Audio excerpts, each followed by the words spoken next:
Welcome to the Fantasy Football Garage. I'm Chris, the Candyman, and you already know what time it is. We're drafting best ball teams. Tonight's show is going to be a best ball mania 6 draft. We're going to be focusing on getting one last good team in before the schedule drops this week. I feel like I'm in a good state right now. The vibes are strong. I'm ready to draft, and we're going to kick this one off real soon. Let's throw it to the intro, and then we'll get back in here and start up this best ball draft. Let's do it. But overall, it's like the guy can ball. Like, actions speak louder than words.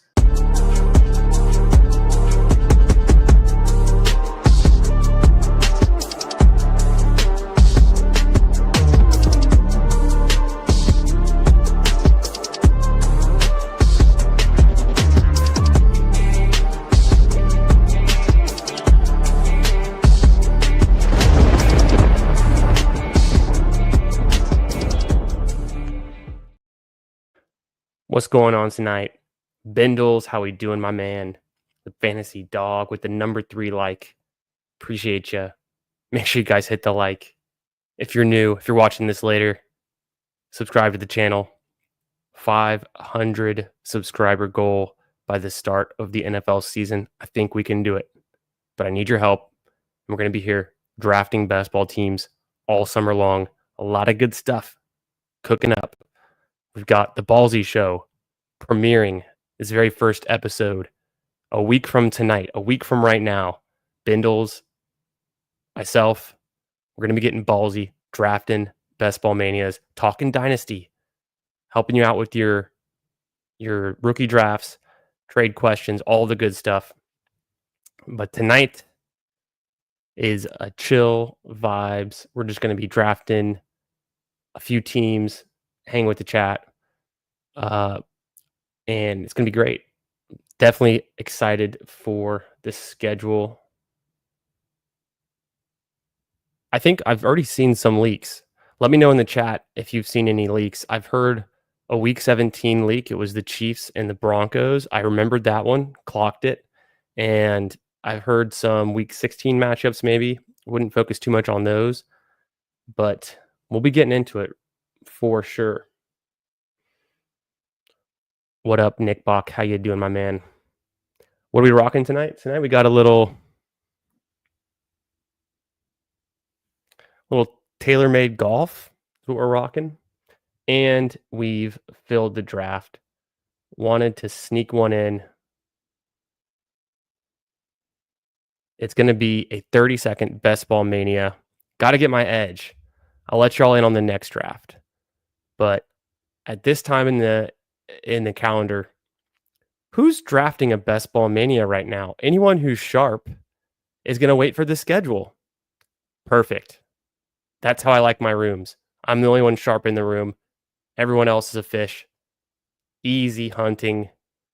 So we're going to be taking this one down. No problem. Yeah, if everyone sharp is waiting for the schedule, then the rooms are filled with fish. And let's get this team through. I feel like the 7 spot is perfect. I'll be able to snatch up all of the falling value in this room. I've updated my ranks as of this morning. I needed to actually download and re-upload the latest ADPs, but I've got the ADPs on screen, so I don't have to worry about that. As far as my ranking and my tiering tool that I use, my model. Updated my ranks today. Made some big movements. We'll get into it. You'll be able to see my ranks here compared to ADP. And yeah. What up, Al Boog? Tool talk time with Chris. What up, Pud Daddy? Yes. Love it. Love it. Yeah, I got a little tailor-made hat on. Feeling very, feeling like I'm in a golf mood this week. We have the PGA at Quail Hollow. I'm dying to advance some more Albatross teams. Tool talk time with Chris. Love it. That'll be my next segment. We've got Ballsy with Bindles, Monday nights, 8:30 Central to 8:45. We'll see. We might have some late starts. Never know how it's going to go. But And then maybe tool time with Chris. That could be another. We could do that on Tuesdays. Tool time Tuesdays. Walk through the tool. And I've got some other things on the schedule for tonight. We'll be drafting tonight. I got to do some research. I made a note. I got to do some Broncos research. We'll get into that in a bit. I really like Neighbors. Could obviously take Genty. I'm going to go Neighbors here. Although I don't have as much Puka, and I made a pretty nice Puka team earlier today in a puppy. Let me get a Neighbors here. I've got my best ball overlay up, and I've got my latest exposures uploaded right before I got into this draft. So that tells me I didn't have Neighbors in a best ball mania. So far, this is my 14th best ball mania. Didn't have a Neighbors team. Otherwise, we would have seen it show up. I've only got $23 in Neighbors.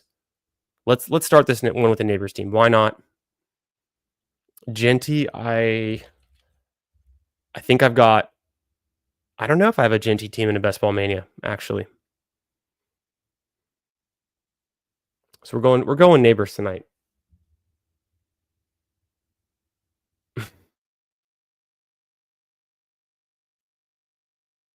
Very nice. Yeah, Xander, great taste. A guy with great taste, not afraid to smoke his stogies inside. Xander Schauffele is a complete baller. And we'll see, he had the hot streak last year. I think it's Rory's year. If I had to bet anyone outright, I would probably take Rory right now. Can't go wrong with Scheffler. Big fan of Colin Morikawa. And yeah, I don't know. Sepp Straka is doing some great things this season too. So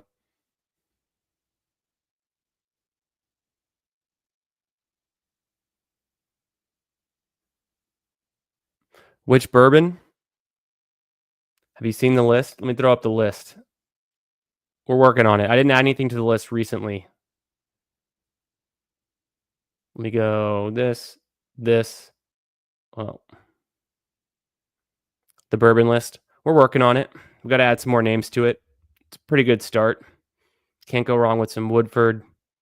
So we got some TX, some other Texas, some local Texas. Got Still Austin in there. So almost on the clock. I would not have gone Bowers there. I've updated my ranks and slightly fading, not really fading Bowers. I can show you where I have him ranked.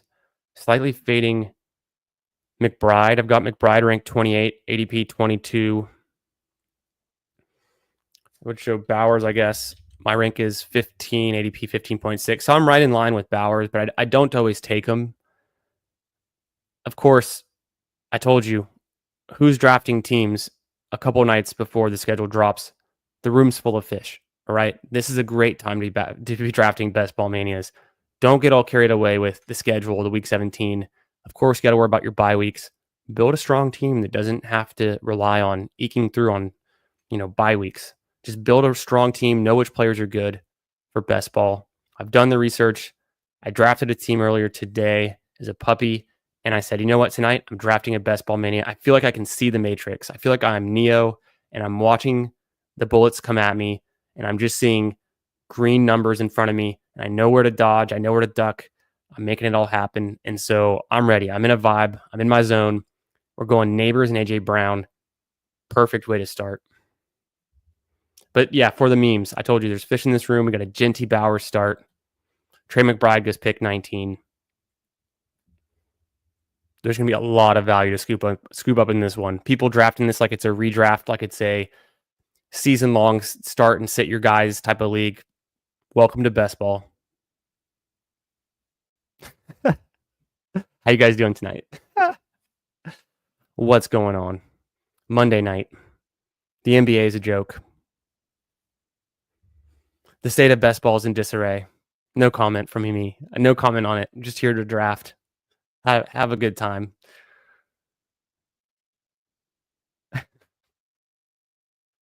Yeah, man. Oof. I'm excited about the PGA Championship this week. I gotta pick someone for my one and done.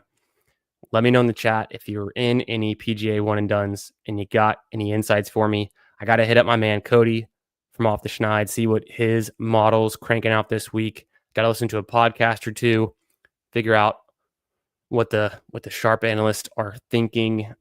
I've already used Scotty Scheffler for the players. I don't think I've used Rory. I'm probably going to start Rory for my PGA Championship one and done, and then I've got 64 Albatross teams looking to advance to the semifinals after this round. It's 1 out of 10 advance, so if I can get 7 teams through, I'd be happy with that. If I get 10 teams through, we're soaring. Looking to repeat, get back into the Albatross finals with at least one team, if not more. Had 3 make it last year. Had a top 5 finish.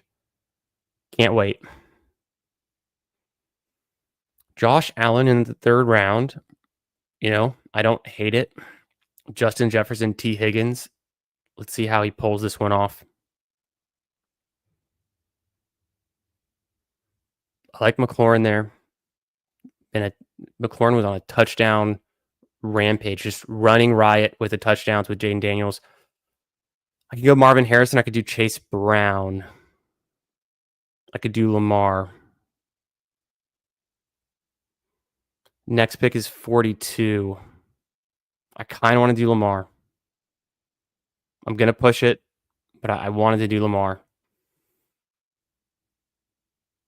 Just a little value on Marvin Harrison there. Starting off with 3 wide receivers. In a good spot. I was thinking about going Lamar there and then taking Zay Flowers at pick 42, locking that down. I made a list today, and it's not a long list yet, but I got a list going of stacks and combos that I want to get in Best Ball Mania. I've got a checklist. One of the things on my checklist is the elusive Joe Burrow double stack with Chase and T. Higgins, but then getting Joe Burrow in round 7. So I'm going to be trying to get one of those. That's the top of my wish list. I've got Dak Prescott with CeeDee Lamb and George Pickens on my wish list. That one might be easier to pull off. Just got to kind of coordinate it, plan ahead, get Pickens at the right time. I think I might try to do one with Brian Thomas, Travis Hunter, and Trevor Lawrence. I don't think I wrote that one down yet, but seems very doable. Not the hardest one to get, but just another fun one. What else did I have on the list? Of course, getting a Jaden Daniels and McLaurin team. So I'm almost got there tonight, although Daniels goes a bit early. Probably not the room to try to pull that off. But during the big board, I think I had at least 3 or 4 Jaden Daniels, Terry McLaurin teams. Feels like I had about that many. I went like 3 weeks without being able to get one and taking a lot of Terry McLaurin. See, I knew based on my ranks, Zay was going to be there for me. I might just go Brees. It's a decent value. I've taken him twice before, it looks like, in a Best Ball Mania. I'll take him again. I like these receivers here a lot too. Looking back, would I have preferred Chase Brown or Kyron Williams and then take a Zay Flowers or DK or Jamison Williams here over the Marvin Harrison? Maybe a little bit. I feel fine with Breece Hall. I just know that Breece Hall's ceiling, he's not going to be competing with guys like Bijan or Gibbs ever again. It seems like he's got a more capped ceiling, but still a good player. How you doing tonight, Nick Bach? What's going on, my man? There we go. Yeah, cooking up some things. Very exciting. Looking forward to Friday night. There's going to be a lot going on this week. The schedule drops. Everyone is getting into the streets, drafting Best Ball Manias. Eliminators are back on the menu. Actually, last night, I'm sure most of y'all got to see. If you haven't, go check it out. BBG and I got to stream together last night on his channel. We drafted a pretty sick Best Ball Mania team. We drafted an eliminator, which was fun too. And I'm pretty excited about the eliminator format. The head-to-heads, you know, I'm really considering maxing, if not putting out around 100 teams of the eliminator. But I'm pretty stoked on it. I wrote a thread up just about a week and a half ago that's pinned on my Twitter. If you don't follow me on Twitter, check it out at FFB Garage. And you'll know when I'm going live. I promote that, but I also try to put out some good content around the research that I'm working on, just, promoting all of the streams going on right now, all of the good stuff. But I put together a thread on what it takes to advance in this new eliminator format. And I got some numbers in there. I got some. It's a short thread, but it's helpful if you're wanting to dive in. And I think who knows what can happen in that kind of. There's going to be a lot of volatility. The team after the first week, the teams that progress and advance each week will be so different from each other. It's going to be a lot of fun.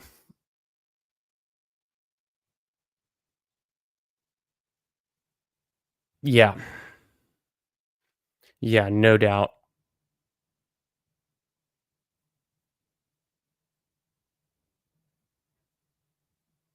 Hurts doesn't come back around. I would love to get Hurts in round 5, of course, with both Smith and AJ Brown on different teams at some point.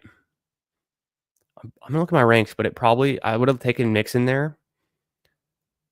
Got Ridley, Sutton, Pickens, all in this range. I get a lot of Ridley. I'm gonna switch it up and go Sutton this time. I also have a decent amount of Pickens. I think I can get the running back I want on my next pick. So let me take Sutton. It's a player. I'm getting a nice ADP value on him here. He's falling, was that 8 spots? I haven't drafted him yet. He's an incredible wide receiver 4. It's the most expensive we've ever been drafting Cortland Sutton, I think. He had like a career year last season. He had another really good year a few seasons back, but typically Sutton's been a little bit cheaper than this.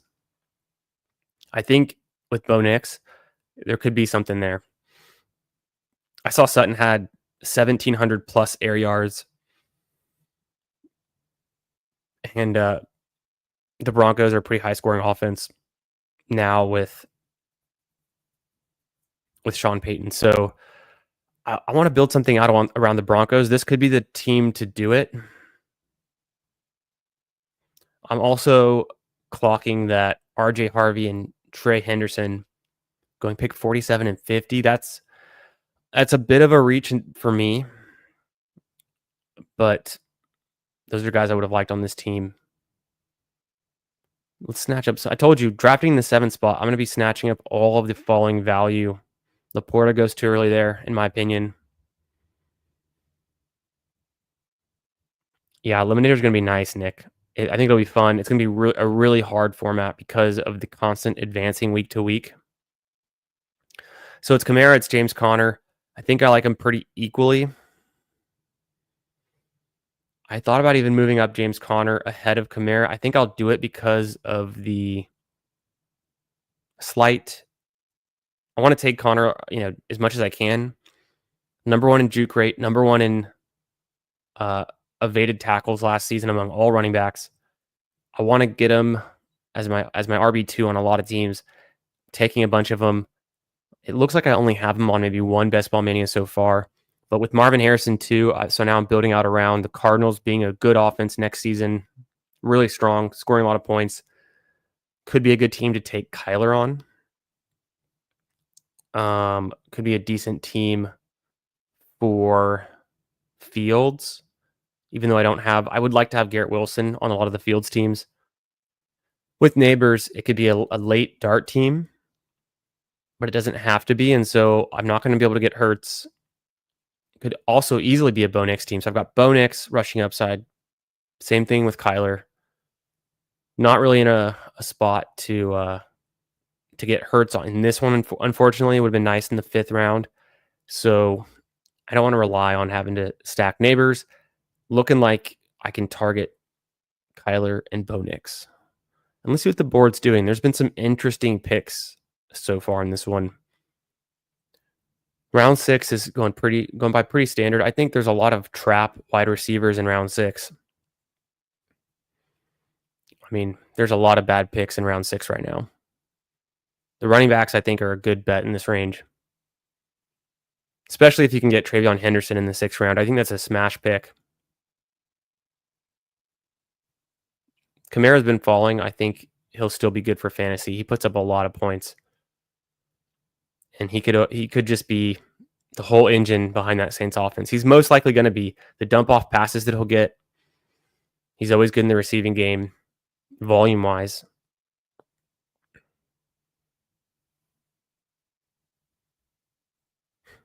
Fantasy dog, what up, my man?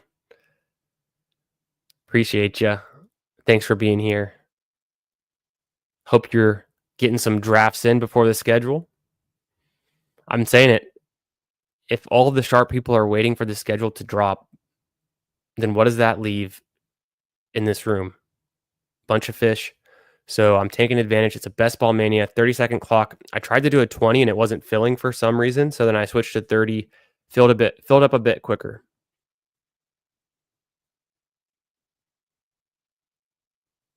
The other thing I want to take note of, I'm going to start tracking real soon, is the frequency and the combinations of my round 1 and 2 wide receiver pairs.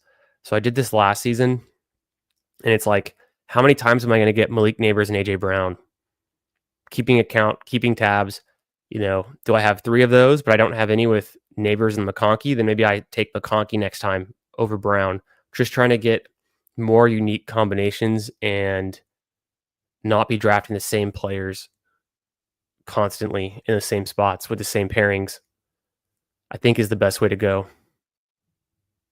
Pearsall, worst pick in the 7th round, I think. I like Reed. I like Caleb.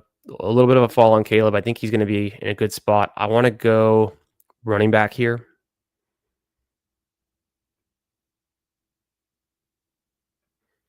I think I can get Mooney on the way back. Maybe Reed. Probably not Reed, but Mooney typically goes around the first half of round 8. Sometimes he falls a little bit. I think Darnell Mooney is one of the best picks in best ball right now. He's a better in best ball guy. He has huge spike weeks. He can get like 30 yards, 40 yards down the field in just a few seconds. He'll catch a contested ball. His advanced stats and metrics on the deep balls are really good. I think if Penix is chunking the ball up to him and doing a little bit better than what Kirk Cousins was providing last season, it's really attractive. They didn't get any competition in the offense. He has a completely different role than Drake London and Kyle Pitts. They use him in a completely different way. And he's fast. He gets downfield. He burns defenses. When he can burn a defense, when Darnell Mooney can burn a defense, they keep going back to him. So it's sad he goes pick 86 here. I think it's the best pick right now in the 8th round. And he should be going. I think Mooney should be going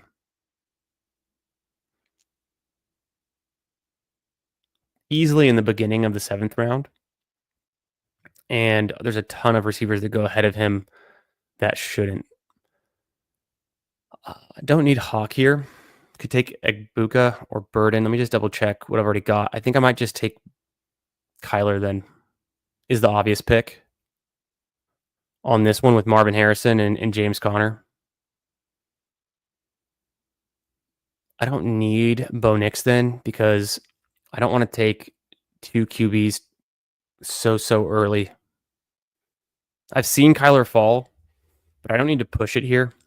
Because I didn't take a tight end yet, I've got enough firepower at wide receiver, and the running backs are decent enough. Little value on Brees there.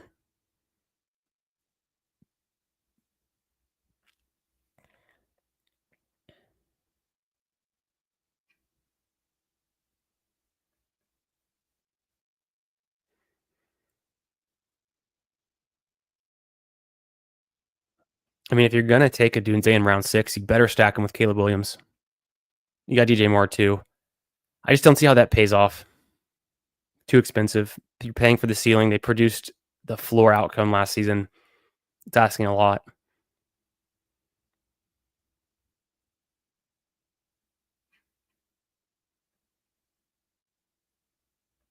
What up, Disbanded? How you doing on this Monday night, my friend? You guys ripping any drafts? What have you guys been doing? I've been doing a lot of puppies lately. This is my 14th Best Ball Mania. Thinking about doing an eliminator. That could be fun. I almost knew I was going to take Cortland Sutton tonight because I've started my research on him and the Broncos. Like I was saying, I'm going to do a bunch of for teams that I feel like I'm not drafting enough of those players. I'm going to do deep dives and figure out what's going on. The Broncos are an exciting team. You're going to see RJ Harvey going higher and higher. He goes pick 47 in this draft. I don't think he always will go that high, but it wouldn't surprise me. The more we hear about Hampton, I like Hampton as a prospect, but could there actually be some kind of split backfield with Najee? And what if Dobbins comes back to the Chargers on his tender deal? Harvey doesn't have much competition. He could continue to rise. So maybe he does end up going in that range, but right now it's a bit pricey on him.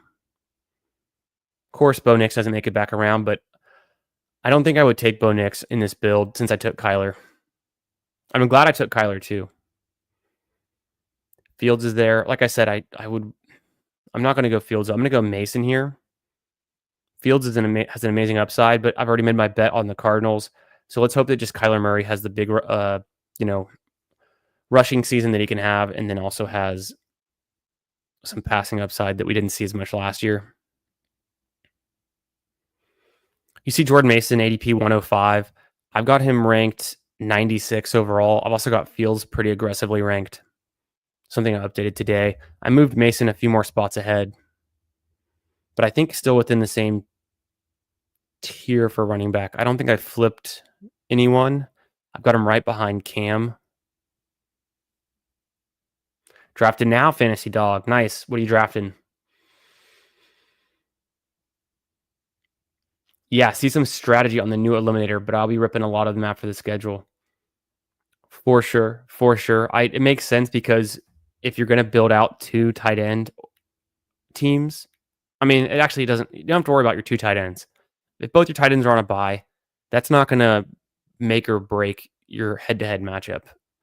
You could have Jamar Chase hit 40 points, beat your opponent by 20. His tight end scored 15 or even 10. It didn't matter the margin, but it's the quarterbacks. If you're going to build two QB builds in the eliminator, you want to know the bye weeks because you can't win without a quarterback starting. Almost certainly. So it makes sense. You can do a 3 QB build until then.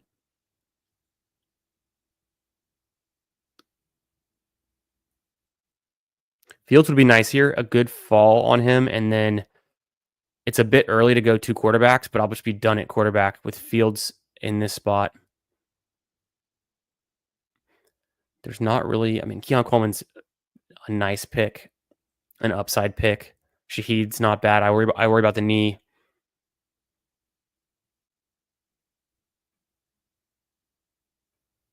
%, Justin Fields.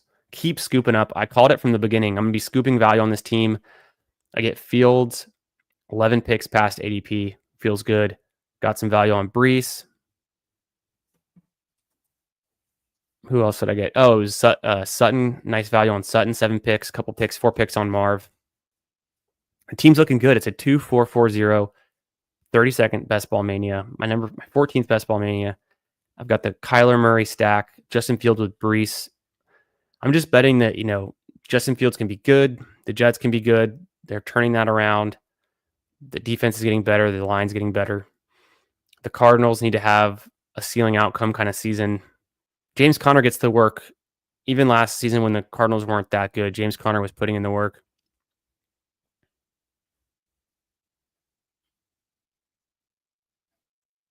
And like I said, Jordan Mason, I'm ranking him very aggressively. I want to be ranking Jordan Mason ahead of ADP throughout the summer until he eventually flips Aaron Jones. At this point in his career, Jordan Mason is just better than Aaron Jones. Aaron Jones is a volume play. Maybe Aaron Jones is somewhat better in the passing game, but he's not better at the goal line. He's not better running the ball, big plays, efficiency-wise. So I'm all in on Jordan Mason. And I think what KOC is doing with that offense, he gets his guys, he knows how to scheme them, and he targeted Jordan Mason, wanted to bring him in. Could be a huge season fantasy-wise. I think Jordan Mason, I'll say my last thing about him, he could pay off like a running back that you'd be taking in round 5. Like Chuba Hubbard. Do you want Chuba Hubbard or Jordan Mason? Tell me that. Right now, it's obviously Chuba Hubbard, and he had a great season in his own right. But would I be surprised if Jordan Mason outscored Chuba Hubbard? Not at all.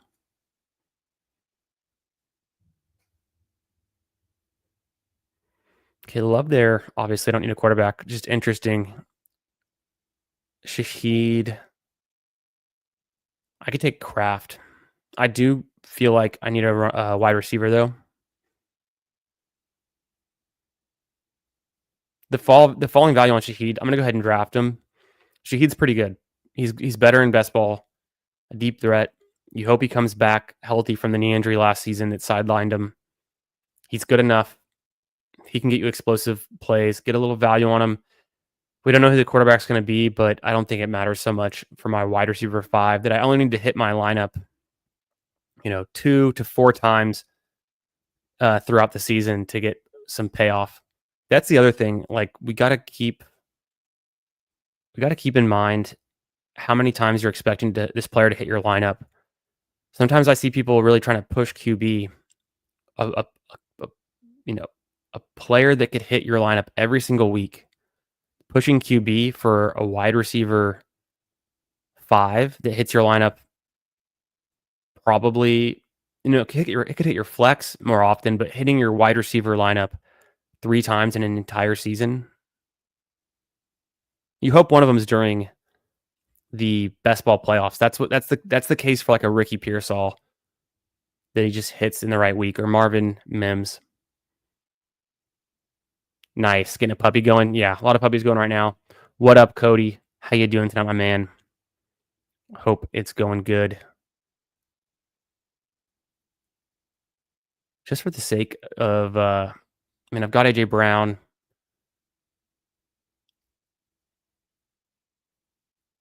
There's not any other Cardinals or Jets pieces around here. I'm pretty good at running back.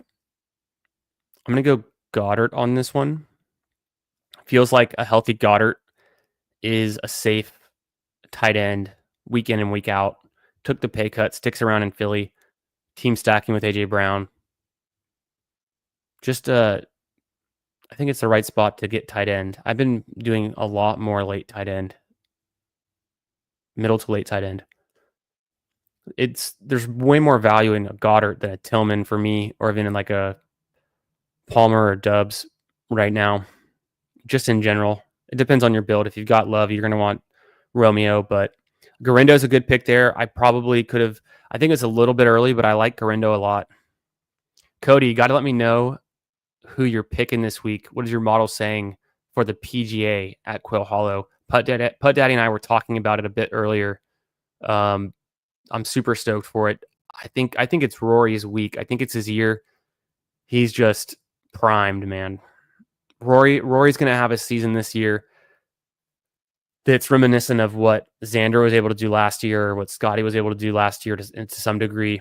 I think so. In my one and done, I want to go Rory because I haven't used him yet, and I already used Scheffler. I've only done a little bit of research recently in the last 2 days for Quail Hollow. If you can drive if you can hit your drives very accurately and far, 330 yards plus, this is the course for you, it seems. I forget the exact stat I saw, but it was another reason that my ears perked up to think about what Rory could continue to do with his season. So I'm excited. That's going to be starting Thursday. And then, of course, we'll be advancing our Albatross teams Sunday. So looking forward to a lot of that. The schedule release this Wednesday. We're already getting leaks We've got the Chiefs and the Broncos, apparently week 17. I've got Cortland Sutton on this team. I don't know if I'm going to have any Chiefs. Probably not at this rate. Maybe a late round Chief. Who knows? Take a flyer on our Royals or Rashard Smith in like the last round. Maybe. Sometimes they go before that.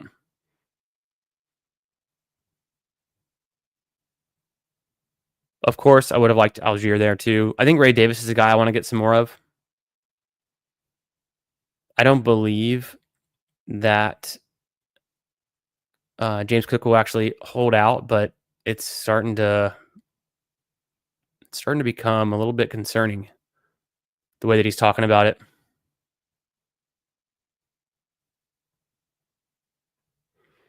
Eckler seems too good to pass here. He's going to keep rising. I can't do anything with Penix on this team. From a QB perspective, there's a good value there for Penix, but I just don't have any way to pull it off because I didn't get Mooney.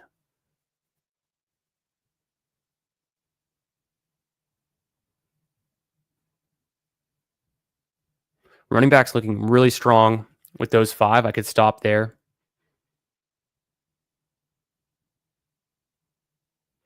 Can always take a late 6 running back too. Time to get another wideout or tight end in this range. I think I'm going to wait on tight end. I've got a few late targets in mind. 175 seems like a good spot for tight end. 62 is just a bit early before this next tight end tier. And I'll wait on Strange and Pitts and go for the very next grouping. Penix is still there. Pitts is still there. I don't know. I could take Pitts and then try to get Penix to come back around, but I doubt he'd be there. Alec Pierce is a great pick.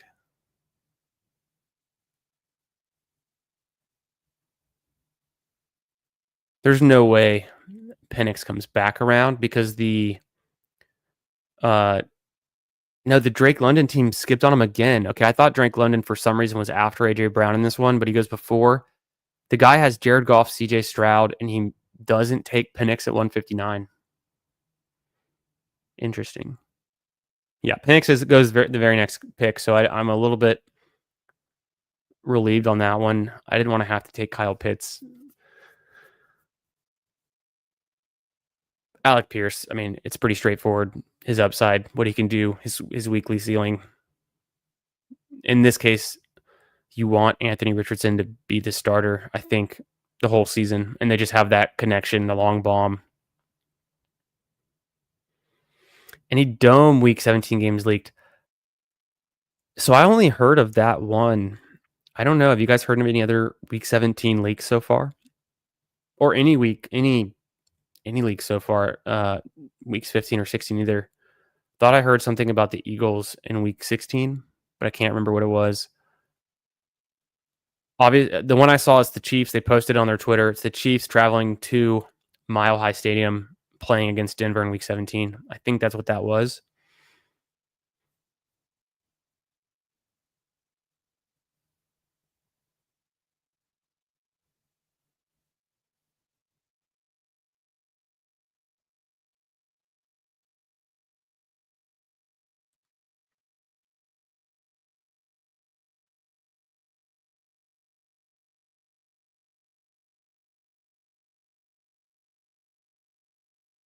Let me throw it to the board. Pretty sure I'm going to go tight end with my next pick. Got the 2, 5, 6, 1.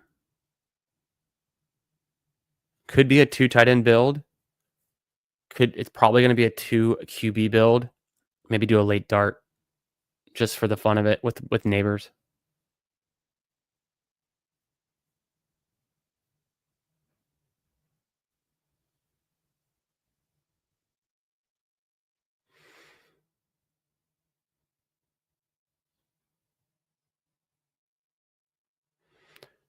Denver at KC is Week 17. Is that right? Was it Denver's Twitter account that showed them traveling to KC. I'll have to look up in a second. I believe you. I've only been hearing of these leaked matchups. Mr. Moo. Mr. Moo, are you drafting tonight? Are you in any of these contests? This is a Best Ball Mania 6. 30-second clock. Fantasy Dog says he's in a puppy. We've been ripping puppies a lot lately, so I wanted to get one more Best Ball Mania in, at least one more in. I feel like I'm seeing the Matrix tonight. I can make all the right picks that I want, get players to fall to me, take advantage of the board. Okay, that's what I wanted to do. In this room, I think I'll just go Mason Taylor. Even though I feel like Freiermuth or Gesicki or Hunter Henry could fall back around. And then I'm going to like Dobbins pretty soon. I'll just get Mason Taylor, secure the Jets team stack. I also think Taylor has a lot of upside, and it's not that far ahead of his ADP. Interestingly enough, I was doing a little bit more Dynasty research early this morning, listening to Not Drafting Now, About to. That's what's up, man. What kind of contest you about to get into? I was listening to Sean Siegel and Ben Gretsch this morning on Stealing Bananas, and they were talking about the rookie tight ends and how quickly I forget the small disparities in the draft capital. Mason Taylor is 8 picks later. Apparently, Arroyo is drafted, so very close by. But you see Mason Taylor getting drafted every time. Sometimes Arroyo goes undrafted. Different situations. The Jets seemingly wide open with Conklin gone, tight end wise. Arroyo has to fight against Barner, and Fant's still there, I'm pretty sure. Almost certain. Yeah, Anthony Richardson could have been a nice snag here. I might have clicked Anthony Richardson at 186. I know I have him ranked pretty low. No, I have him ranked 176. So maybe, a different time I take him there instead of Mason Taylor. But I'm almost certain I'm going to get one of Henry or Gesicki, and that would have been the pick I actually wanted to take over Taylor. So now I still get, I can have my cake and eat it too. I'm going to queue up Dart. He'll go late, and then Shuck could be fun. Let me think about this. Do I need a receiver here? No. This receiver tier is so flat. It's pretty bad from here on out. Just pick the guys you like, get any kind of team correlation. Hunter Henry or Gesicki? I'm going to go Gesicki on this one. There might be some correlation between the Jets and the Patriots, kind of like we've seen in previous years. Week 17 or so, but I always try to get pieces of good offenses on every team. Didn't have any Bengals to that point. Got Eckler for my Commanders piece. So yeah, a puppy or a schnauzer. I feel that. I've been drafting a ton of puppies. I think I'm at 34 or something. And I didn't think I would have done that many pre-schedule. I've held off on the schnauzers. I've only done 1 or 2 schnauzers on my own account. And I guess it makes sense. The more I think about it, I'll just max the schnauzer as soon as the schedule comes out a couple days later. I'm going to hit BBM really hard Wednesday night and Thursday. I only draft before I pass out. Yeah, I've been there, done that, of course. If it's a good night. If it's a good night and I'm feeling like I've got my wits about me, if I'm in the flow state, like I said earlier today, I just knew it. I was taking a walk around lunchtime, and I was like, man, I was adjusting my ranks and thinking through these picks in my head. I was seeing the Matrix. I knew if I did a Best Ball Mania tonight, it would go well. This one's a 2-5-6-3. It feels pretty good. Kyler stacked with Marv, James Conner, who I love. James Conner, number 1 in juke rate, number 1 in evaded tackles last season among running backs. Get Fields at a value, who, of course, can smash. Look how much Fields we've stacked up. 21% Fields. Just updated my exposures and right before this draft. The Kyler Murray surprises me that I hadn't drafted Kyler yet. I probably got burnt out on him. He's been rising a little bit, but I had 23% Kyler Murray in the big board on those ones in the little board combined. Toilet bowl picks. What up, Mo? How you doing? Musgrave is going to eat in Green Bay. He might. I really liked Musgrave when he was coming into the league, and I was looking at him before he went to the Packers, and I was like, I thought he could be pretty good. You know, him going to the Packers and then with Kraft there, and then Kraft having the kind of seasons he's had, it's been interesting. Who can stay healthy is a big key part of it. But yeah, I used to like Musgrave in Dynasty kind of before he's kind of missed the opportunity a little bit. Fantasy Dog been drafting good all day. Not surprised, my man. Not surprised.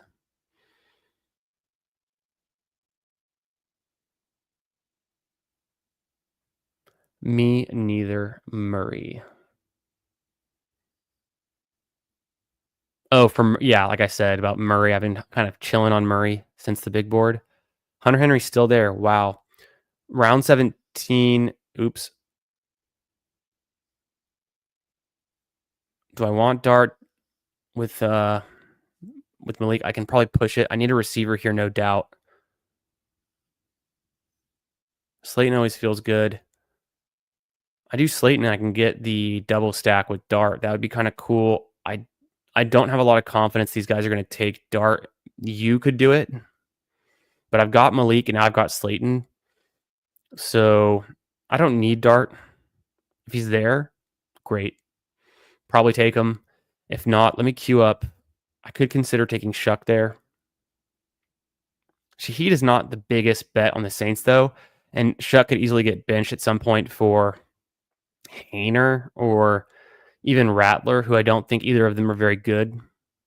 I think Dart's definitely better, and he's a first-round draft pick for them. They traded up. The guy's going to well, I mean, not him. I guess I was talking about Dart.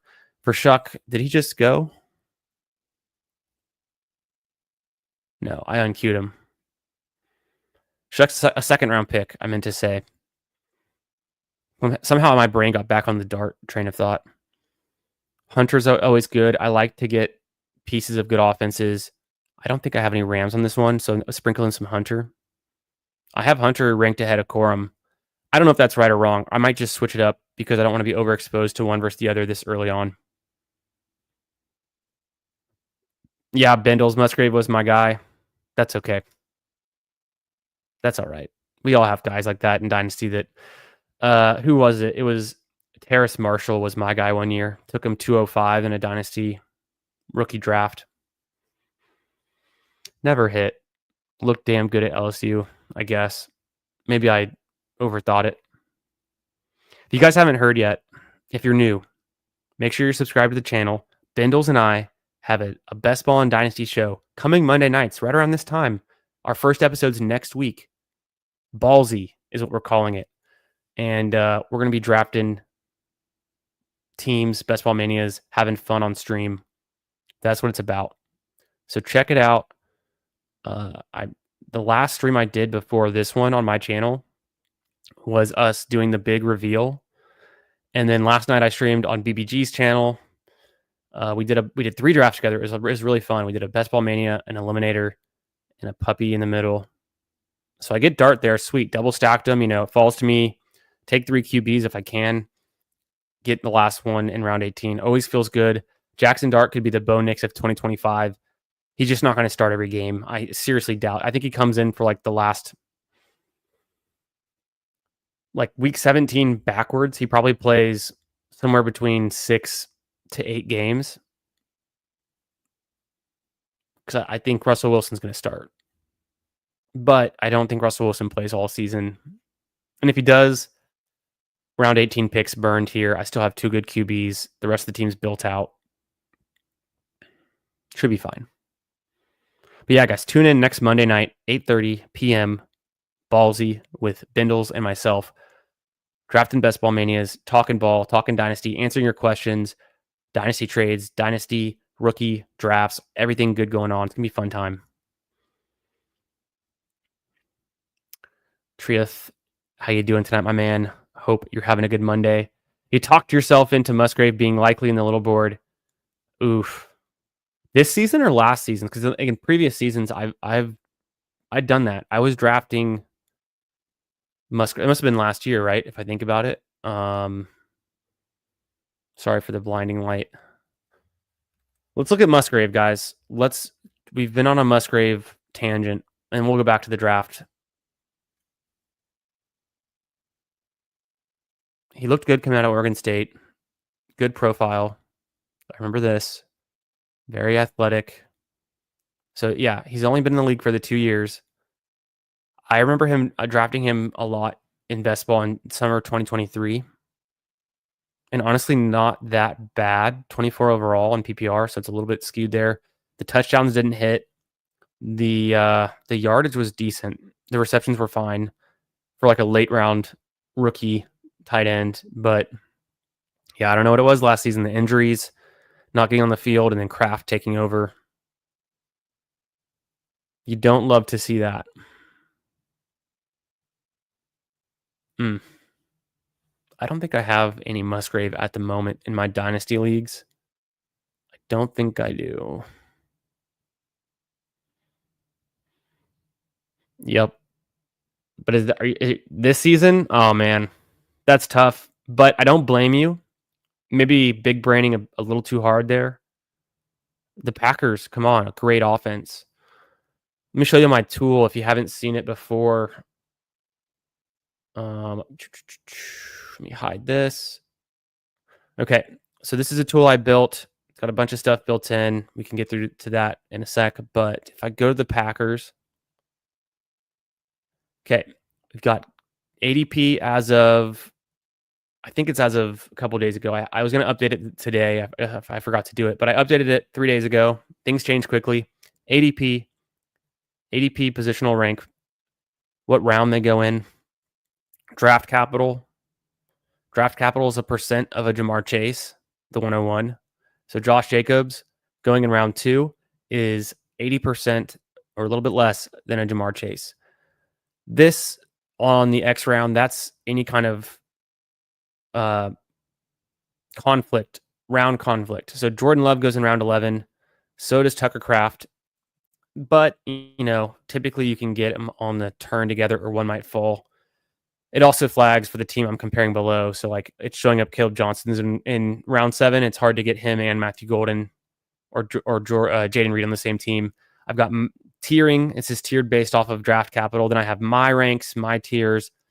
If I've got a premium on a player, it means I'm taking him a tier ahead of what his draft capital would say. So I've got Golden in tier 4. He's tier 5 based on his draft capital.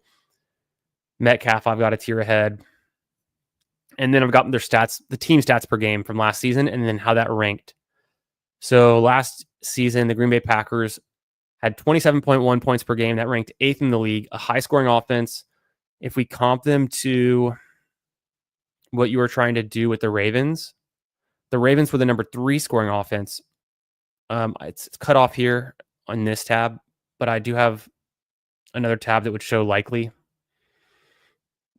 We can look at that here because likely we want to bring him in. Right, so likely is the tight end 16. I've got a slight fade on him, just slight. But I've been able to get him in stacks with Lamar Jackson around pick 160 even. So it's been nice. The whole thing there, though, is the receiving yards per game. Packers were 16th, kind of middle of the pack. They just were killing it in passing touchdowns, 10th.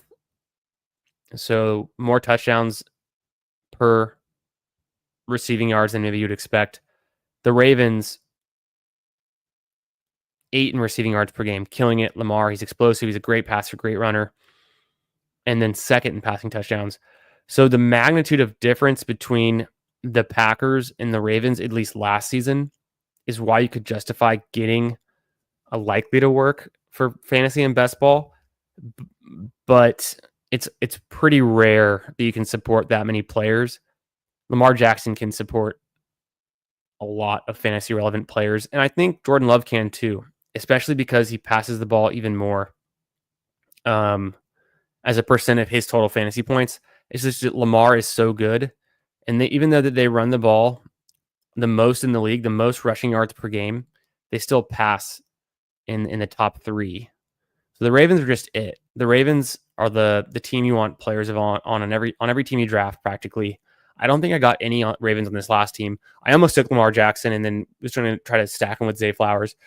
I didn't do it. I've been drafting a lot of Ravens teams though. I drafted a puppy earlier that I had Lamar Jackson right at ADP, and like I said, I got likely at pick 160, and I also had Derrick Henry on that team at pick probably must have been got Puka, so that would have been 7. So it must have been Henry at 15 then. I think that makes sense. 18. 7 maybe it was 8 and 17 or 7 and 18. Bad math for a second there. Catch up with y'all.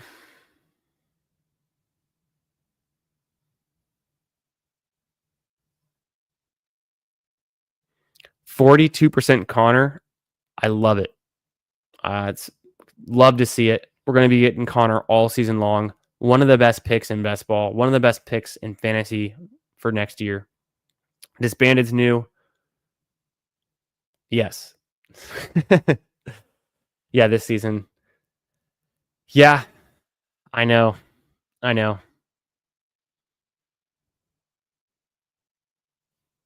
Okay, that makes sense. Yeah, the Golden ad and the Savion ad. I don't know if Savion's going to do much. I need to do a little bit more figuring out the Savion piece. Golden, very bullish on. If you follow me on Twitter at FFB Garage, I reposted some more Golden propaganda today. Who was it? I forget. I'd have to even look. I can look. I have my Twitter up. But it was something I saw that was intriguing. So I retweeted something about Mooney today. It was from Doug Farrer. Doug Farrer is a sports writer, pretty famous on Twitter. Got 59,000 followers. SB Nation. So he's just a media guy, and he's hyping up how Darnell Mooney was scorching defenses. Okay, what I saw was a NFL and college football writer for NFL.com, SB Nation, different guy, Jason Hirschhorn. I'm going to go ahead and follow him. He says, nobody knows what rookies will be so soon after the draft, so take the following with a grain of salt. Albert Breer, who I also follow, wrote that the Packers feel Matthew Golden's overall athleticism has already shown up, and they could make a veteran wide receiver available based on Golden's development. So that's pretty bullish. The Packers took Golden in the first round. They like what they're seeing already. They're hyped on him. They're trying to make someone available. That to me sounds like Dobbs or Wicks being available. Maybe not Wicks. Maybe it's just Dobbs with his whole attitude and everything. And I don't know. But yeah, the Packers, I want pieces of Packers in fantasy. No, wait, I missed it. Fantasy Dog, pick Golden. It's not a mess. It's very clear. Pick Golden. They spent a first round pick on him. The Packers haven't drafted a wide receiver in the first round in 25 years. It's Matthew Golden. He's super fast, super good route running. He comps to Ladd McConkey and Dwayne McFarland's supermodel. He had more production in college than Ladd McConkey. They both played in the SEC. Golden had more touchdowns, more yards per catch, more yards in his best season. It's Golden all the way. Propaganda's here. Exposure should reflect how much you like the players at ADP. Yes, to an extent, but also I will still take players that I don't necessarily like, but I don't want to be out on them.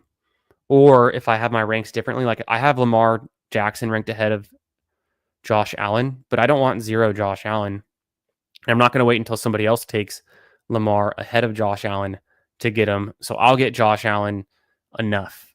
But yeah, generally, yeah. Yeah, I'm huge on Golden. Golden. How you doing tonight, Tyler? Hope you're having a great Monday night, my man. Caught some of your stream earlier today. Good stuff as always. Appreciate you stopping by. Packers winning the Super Bowl, says Mo. So Mo's a big Packers fan. So he's in. He's in on the Golden pick. Mo, tell me more about their draft. I know about Golden. I know a little bit about Savion, right, at TCU. Tell me more about what picks the Packers made. What do I need to know? Packers are perfect for best ball. I agree as well. Another data point I'll bring up, and I'll, great. I do that every time. Great comment from Bendels. Boom. Okay, I fixed it. I learned how to fix it. Okay, let's go back to this, the data. Receiving yards per game. Receiving yards per game. They were 16th ranked. 230, let's call it 2 receiving yards per game. Same thing as passing yards. But their average reception was 12.8 yards, which was second in the league. So the Packers, although they didn't have the most receiving yards per game, they make each pass count. They get a ton of yards. They're throwing it downfield. That's what that says. The only team doing it better, the Baltimore Ravens, right? 13.2. Who's another team you think throws downfield? Let's do a little test. The Broncos. The Broncos throw it downfield, right? Let's look at that one. Still, their rank is actually it's not even close. 25th, only 10 yards per reception. 25th compared to what we were just seeing. Who else does it deep?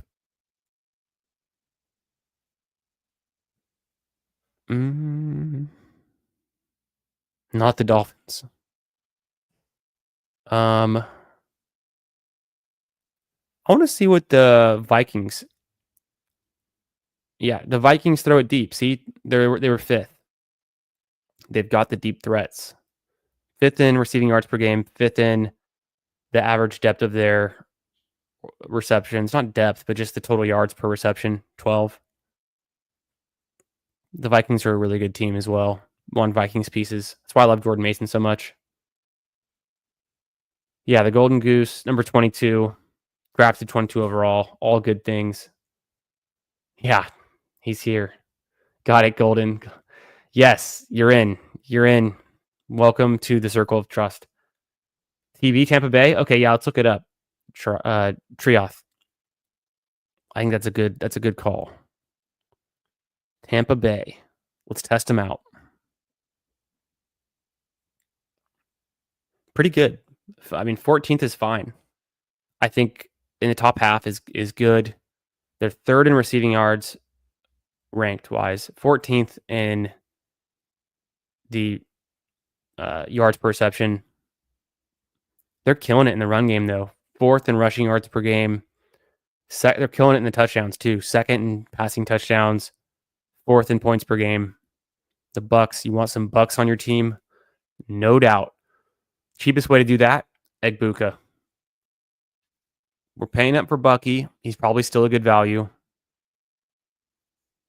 Evans and Godwin could be a little bit expensive right now, especially with Godwin coming back from the injury. Evans, he's a Hall of Famer, so you don't really doubt those guys. But Egbuka is the value pick. Maybe Otten too. Sneaky value pick for Otten. The next thing I got to do, so I've got my team stats in here. I got to bring in my 2024 individual player stats so we can keep building this thing out to the right. But like I said, I updated the ranks today, updated the tiers today. And about Mayfield. What about him? Mayfield, a sneaky good pick. It's tough. I mean, he had like a career year last season, right? And it's very touchdown dependent, although they seem to be producing consistently well. But Mayfield produces his fantasy points by throwing the ball.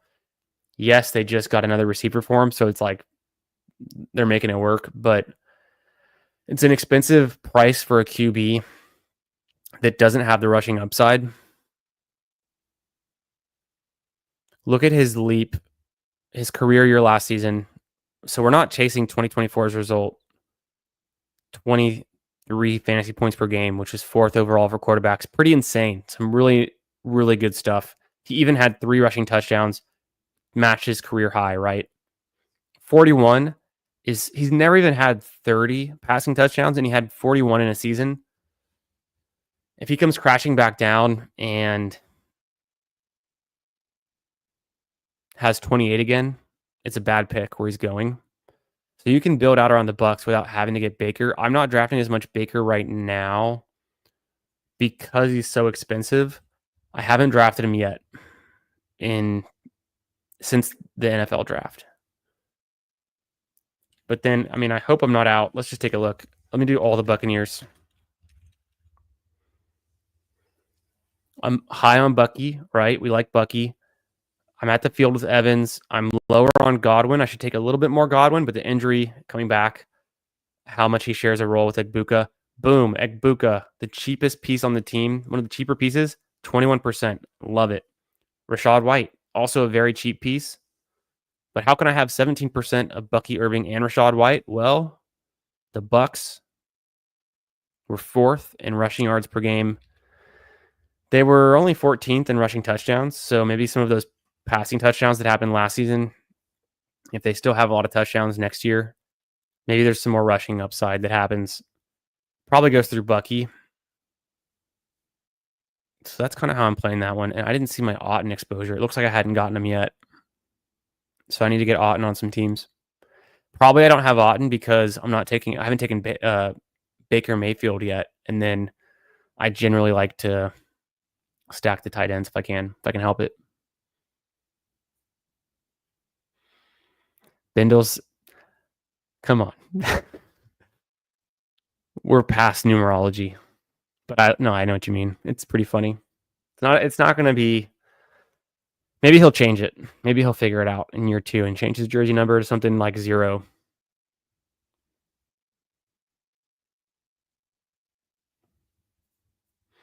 No, I'm not out on Baker though, but it's just been tough for me to click him. Plus, let's look where Baker Mayfield goes. Just on the board. 88. You could get Darnell Mooney there. You could get Cam Scatabo there. Could be a league winner. You can get Jordan Mason even, next pick. But Tootin, these are guys, if Baker's falling, you still are passing guys that could be league winners that you need to have. Baker wasn't even the league winner last season in his best career season. It was still among the pocket passers. It was Joe Burrow that you had to have or wanted to have. Let's see. I think we're all sold on Mooney, but let's take another look at Mooney.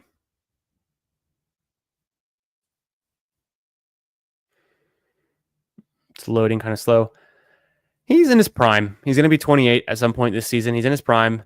He plays way bigger than a 5'10", 176. He's very fast. Comps to Devonta Smith, who we also love. He's had a season with the the Bears, where he put up 1,000 yards. He comes just shy of 1,000 yards. Played 16 games. Pretty nice on 64 receptions to have that YPR. The air yards are nice, very high. Receiving touchdowns, 5, pretty good. Could be higher, could be better. Hopefully the connection with Michael Penix is good, strong in Atlanta. Things are turning around for him. Had some bad years with the Bears, right? 12 fantasy points per game, number 34 overall. Okay, but this is not a season-long scoring contest. This is best ball. You want to win a week. You want to win week 17. 34 overall.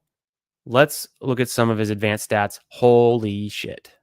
The number 6 receiver and explosive per play efficiency. Insane. He's a big play waiting to happen. He had 21 catches of 20 or more yards last season. Number 3 among all wide receivers. Okay. 21 out of 64. That's 1 out of every 3 catches. And we already know he's getting, at least 3 catches a game. Let me do the quick math. I think it's 4 catches a game. Yeah, he's getting 4 catches a game. He's having an explosive play every single game. And then more, and then some.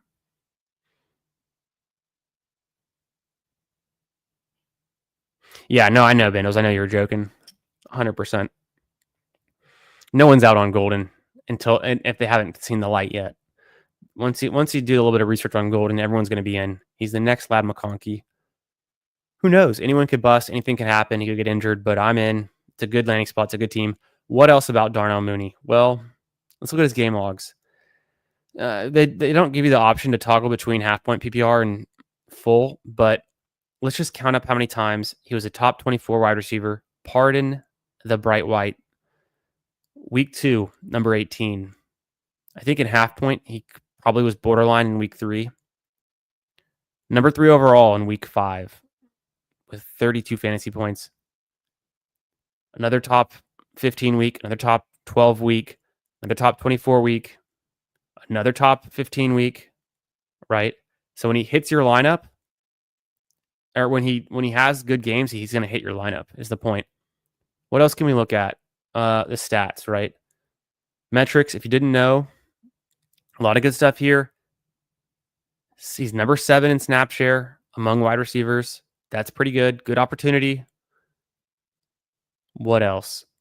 The expected fantasy points per game. He could have had an even better season than what he had. But let's talk about best ball. Best ball points added. I'm somewhat surprised by this because I haven't gone this far down on this and really looked at that yet. Only number 30. That doesn't seem right, but it is. So number 30 in best ball points added. Could have been better, I guess. I don't know why that's so low. Number 13 in expected points added.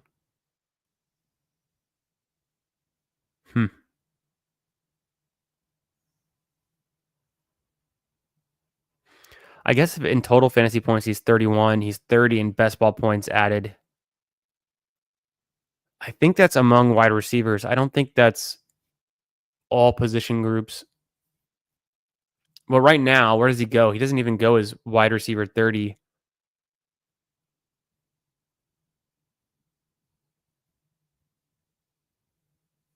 Mooney goes as wide receiver 49. And he's the wide receiver 30 in best ball last season. This is what I'm talking about. So, actually, yeah, that does make sense. I had to get a relative. I needed to get an anchor down to who's currently the wide receiver 30. Calvin Ridley is the wide receiver 30 by ADP, but Calvin Ridley is also very good for best ball, very explosive. It's enough about Mooney. That's a lot of good stuff there. Interesting. Very interesting. I'm in on Mooney. I think it only goes up from here, playing with Penix Jr.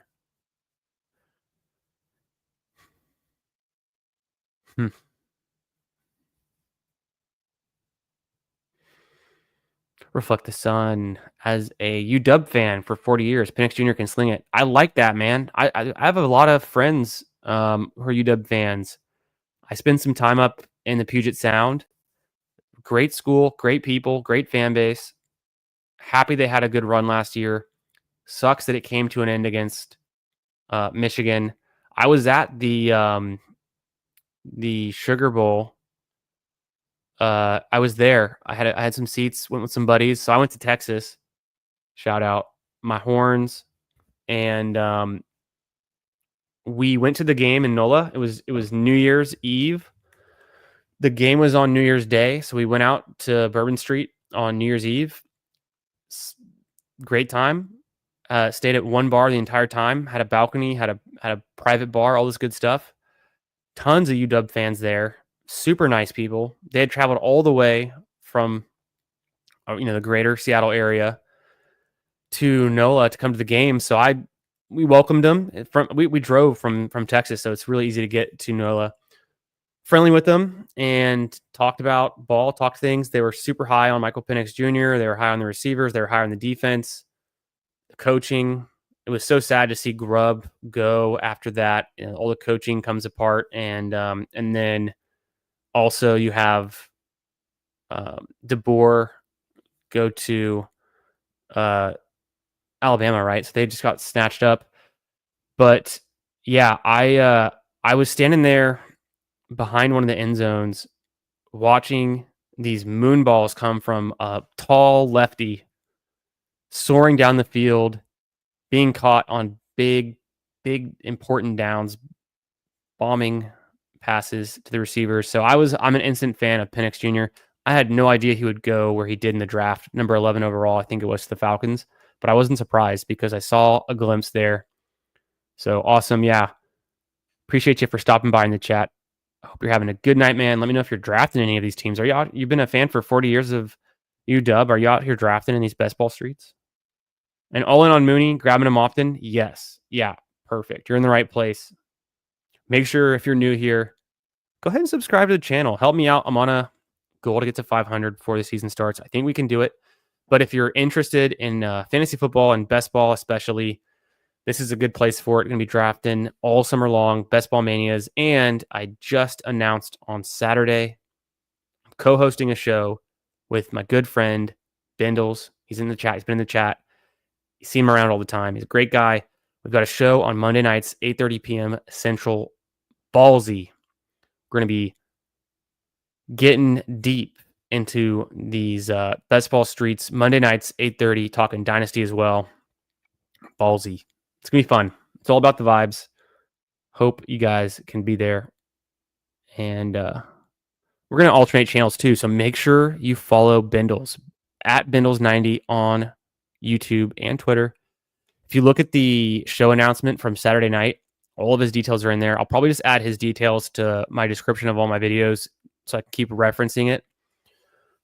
It's the announcement on Saturday night where both of us look like we just walked out of the Terminator 2 made out of liquid metal. It's a pretty badass little marketing material that we put together. Very excited. Hope y'all can make it to that Monday nights. What up, Chris? How you doing tonight, my man? Appreciate you being here. Hope you're having a great Monday. Yes, I saw the big Penix energy up close. I talked to the fans all night long the night before. They were high on him. They were high on the coaches. Everyone was excited. Good times. Yeah, appreciate you too, Fantasy Dog. Yeah, I mean, yeah, I learned a little bit about UW's history. It had been a while since the glory days. They get all this momentum, and shit comes back down to earth real quick. Tough, but I like the Huskies. I like their fans. Oh, that's right. Yeah, I totally forgot that you can't draft in Seattle. When I go to Seattle, I usually have some slow drafts queued up. I anticipate those trips, and then obviously we just started drafting in right February, I guess. And I've done the bulk of my drafting in March and April so far, and now May. And the last time I was in Seattle, I think it's been like 3 or 4 months, but I go pretty often. Be out there sometime soon. Still do a lot of virtual with them, but go out there quite a bit.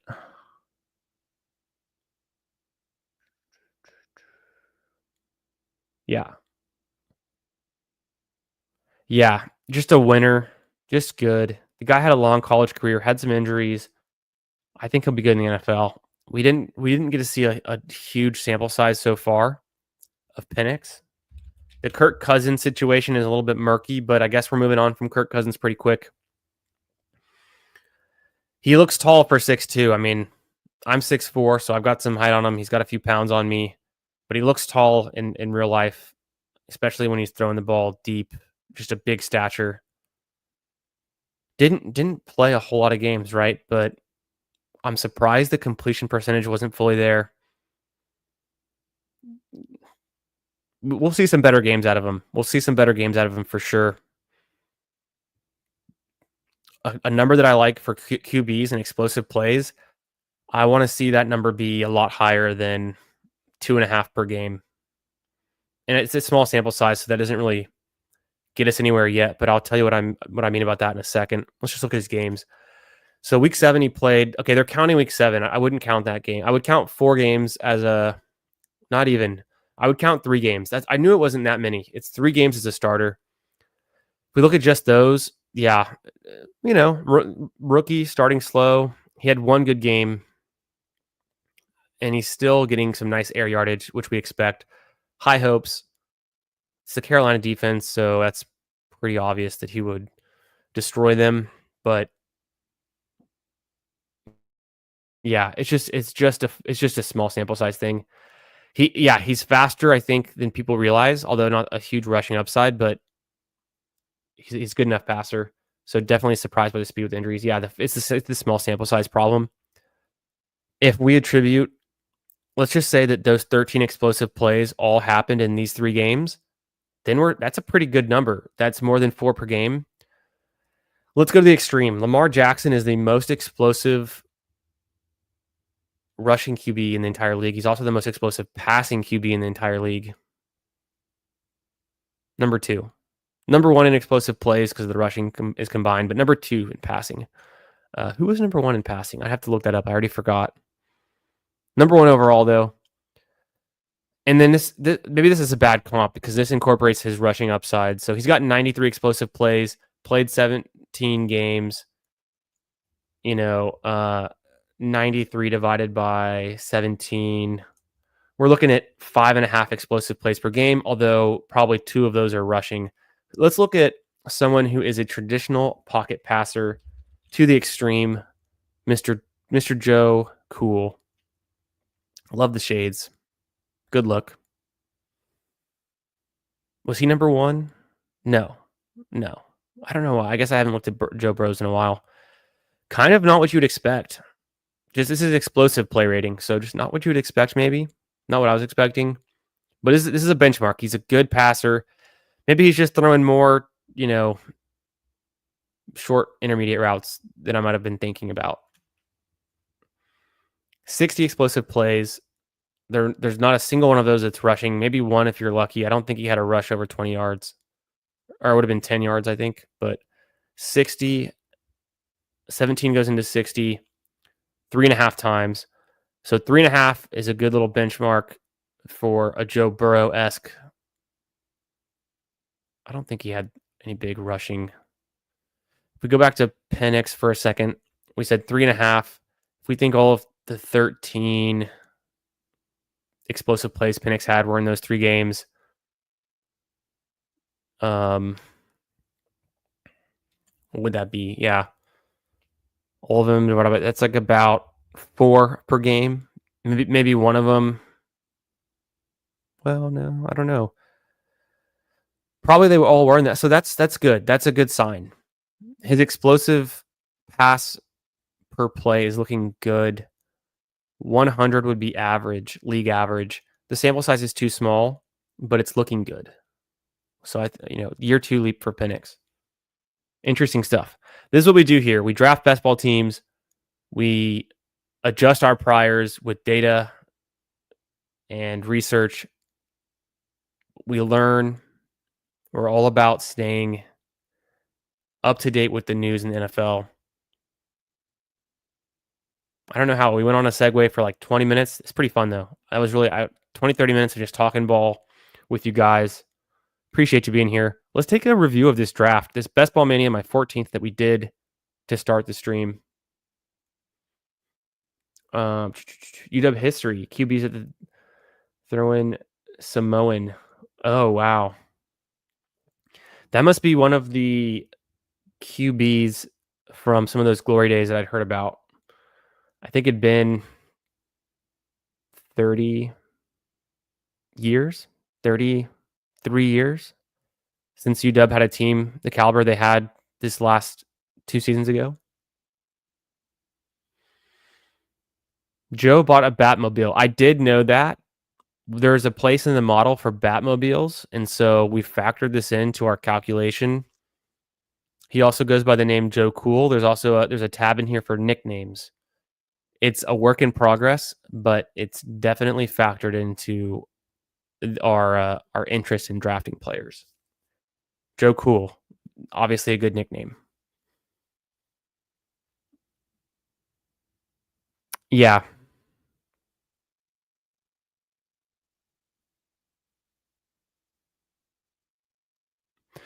Oh, for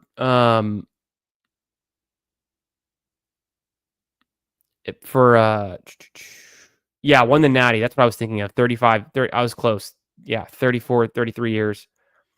I talked to those UW fans on New Year's Eve in 2023 going into 2024 for many hours. So I learned a lot of these facts, forgot a lot of these facts, had a few drinks. Fantasy Dog. What's up, Who Hames? How you doing, my man? Who? Sup, fam? The value. So we're talking about Penix here, right? Because with Penix, he does have the explosive receivers. He's got. We already looked at Mooney, right? We were big in the Mooney propaganda. Let's just go through the gamut of the receivers he's got. Mooney, explosive as hell. Number 3 in explosive plays among wide receivers. Number 6 in the per play explosiveness. We want Mooney. We could look at London. London's not. I think London's just about average on explosive plays. A little bit below. Only 12 explosive plays in 17 games, and all of those 100 receptions. He's more of a compiler. He's a high volume guy. I think he'll still have the volume. Maybe he'll have some more explosive plays with Michael Penix versus the Kirk Cousins season we just had. So Bijan. Is Bijan explosive? I already know the answer. Might underwhelm you a little bit. He's fine. I love Bijan. Hook 'em horns. He's not as explosive in the receiving game as you would expect. He's well below average among running backs. He's above average explosiveness for a running back, but he's number 14. Although he's a volume guy, he was number 4 in explosive plays. So per touch, he's average, above average, or below average in receiving. Overall, he's above average. Average is 100. He's a 19. You would think it'd be higher for a running back going in the first round of every kind of draft you can imagine. Explosive plays 36. That's about 2 per game. But he had 365 touches. You can't touch the ball many more times than that unless you're, DeMarco Murray in the past, or Derrick Henry, or Saquon or someone in their highest years, right? So maybe even a Zeke, Elliott. But the 36 explosive plays that's 1 per every 10 touches versus Mooney having 1 every 3 touches, right? So it's just not even in the same galaxy. It's kind of interesting, but there's just players who are high volume plays, compilers, need a lot of touches, and then there's players who are just boom, efficient on every touch. So I think I'm covering the stuff here. I didn't mean to leave that comment up, but I think y'all know what I'm talking about. Here, you can see it here. I was scrolling through.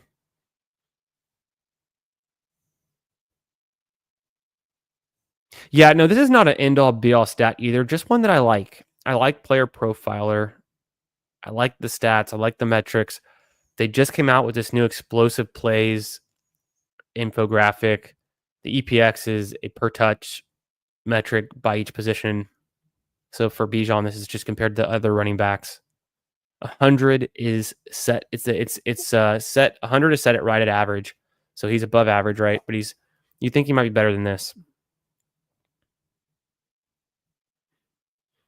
Ooh.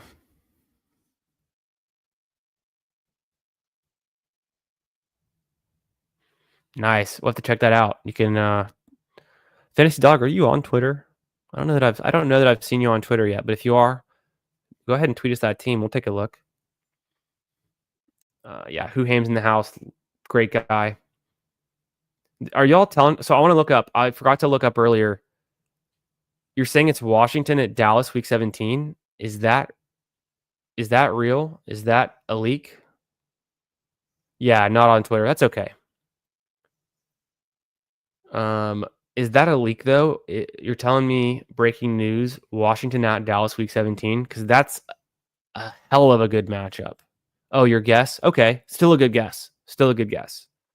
The only leak I've seen so far, and I'm on Twitter right now. I'm gonna go look it up. So the Kansas City Chiefs account posted, board the schedule isn't here yet, but here's walking distance to all of our 2025 opponents, a thread, and it's just one picture of them walking to Mile High Stadium. It's like 600 miles west from them, pretty much due west. And I think I had heard that was their Week 17 matchup. So if they're playing at Mile High, then I'm guessing that's an away game. So it's Chiefs at Broncos Week 17. Now I'm just gonna Google it real quick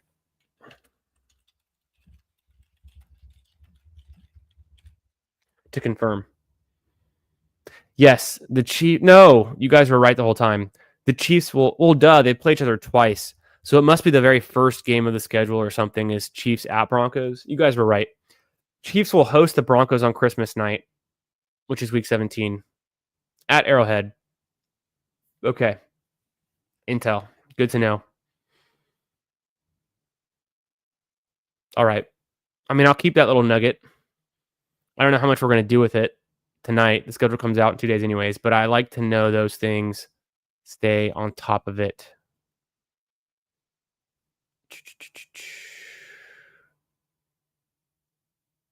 What did I just see? Anyways, advanced metrics data, building out models, all about it. Drafting best ball teams. If you're new, go ahead and subscribe. And stick around this summer. We're going to draft a bunch of teams. You can draft with us. Yeah, I just figured that out. Yes. Hames, did you catch those? I know you're very sharp about, keeping track of these things. I forgot what the games were in Week 16. I could look it up, but I don't care so much right now. We're going to find out the schedule in 2 days anyways. But if you could just tell me off the top of your head, I would love to know. I think one of them was the Eagles, right? Yeah, I know. That is kind of weird how they do that. They did have the Broncos. It was the Chiefs. The Bengals played the Broncos in Week 17 last year. Last year it was Chiefs. Man, I've already forgot. I've purposely tried to forget the Week 17 matchups from last season so that I'm prepared for the new Week 17 matchups that I can pounce on it.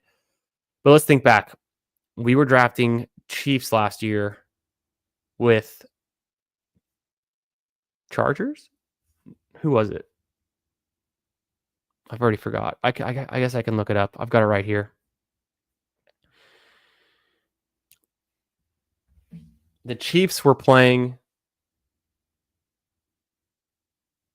Pittsburgh. Oh, no shit. Yeah, it was Justin Fields. Yeah, it was Pittsburgh. Yeah, Casey Pitt. I caught up. Yeah, Hames is a sharp. We know that. No doubt. Eagles, Washington, I think. For Week 7. No, that's Week 16. Yeah, you're right. That's what it was. That's a fun one for Week 16, though. I think that'll be a great game. I'll come back to that question. Let's see what Cody says. Green Bay, Chicago's a Week 16. That's another fun one, although Chicago's not a very good team, and the Packers are. But can Chicago turn it around? We'll find out. We'll see.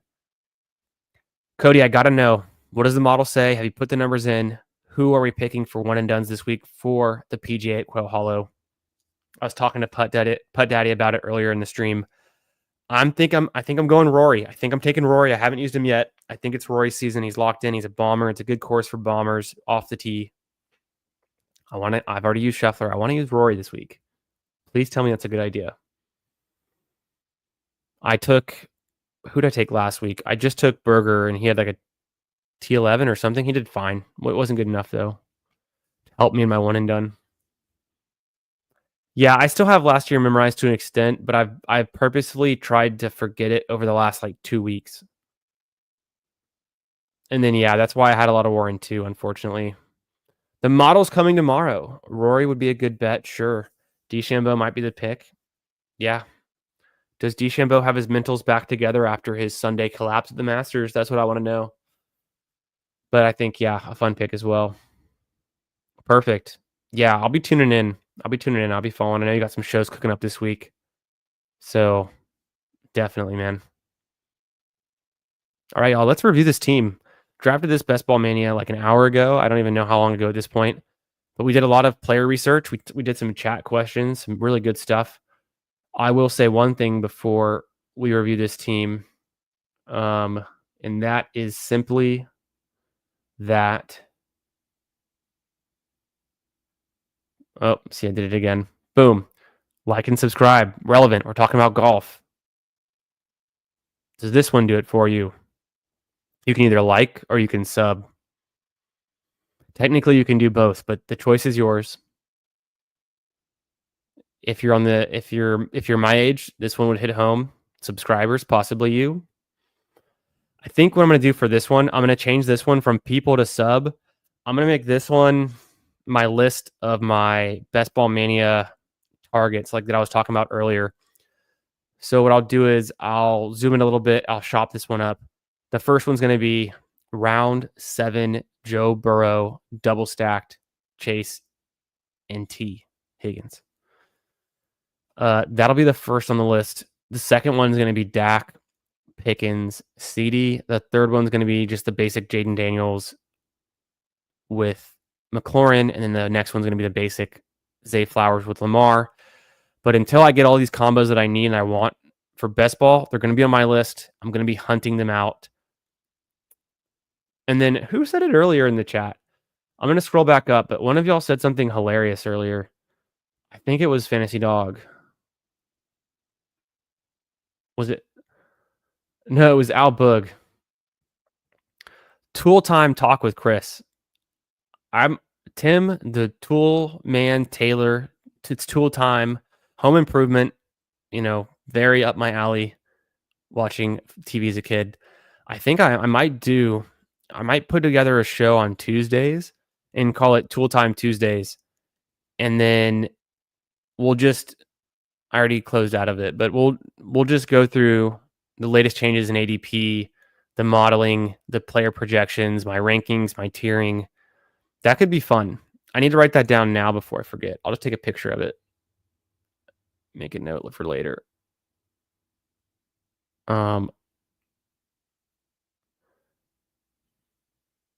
that worked. Tool time with Chris. Tuesday tool time with Chris. That could be fun. Of course, you already know we've got the Monday show coming up. Ballsy with my main man Bindles. Boom. There's a promo you haven't seen yet. Oh shit, I forgot to let me close out of this comment. Boom. Ballsy. A Best Ball and Dynasty show. This was actually the first mock-up we did. The real one that we premiered was this one.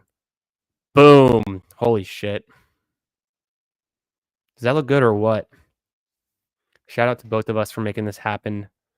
I'm excited. Hope y'all are excited too and going to tune in this summer. A week from today, the first episode, we had the premiere, the unveiling on Saturday night on my stream. Make sure you're subscribed to Bindles at Bindles90 on YouTube and Twitter. We're going to ping pong back and forth between my channel and his channel every Monday night, 8:30 p.m. Central, sometimes 8:45, 8:50, just whatever we can make work. Starting next Monday, following the NFL schedule release, Ballsy. You're going to want to be there. We're going to be drafting Best Ball Manias, helping you out with Dynasty, helping you with the rookie drafts, questions, trade stuff. Bindles is a Dynasty pro. I am a Best Ball Pro wannabe. Working on it. Still got to take down a major tournament. That's what we're going after this summer. We're going to take down some tournaments. I can feel it. We're cooking. We've got the vibes. We've got everything going good. Last thing I'll say, subscribe to the channel. Join the circle of trust. Get in here. You're going to want to be here all summer long drafting with us. Tons of sharps in the chat. Good people. Best ball. The best community in fantasy football. Let's do it. Enough of that. But it's all fun. It's all good stuff. What else do I need? This Maybe a little bit of let's cue up some background music. Hopefully, it's not too loud. Let me know if this is too loud for your liking.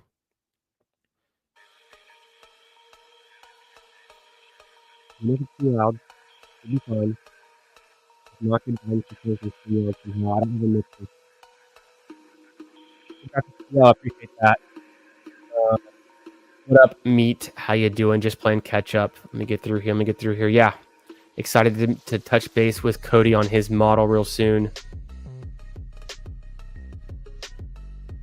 Joe Highsmith, very nice. Yes, get him his first PGA win. I think it was his first. I like him too. I like his bucket hats. Highsmith, a name to know. Yes, got Meat in here. The skills.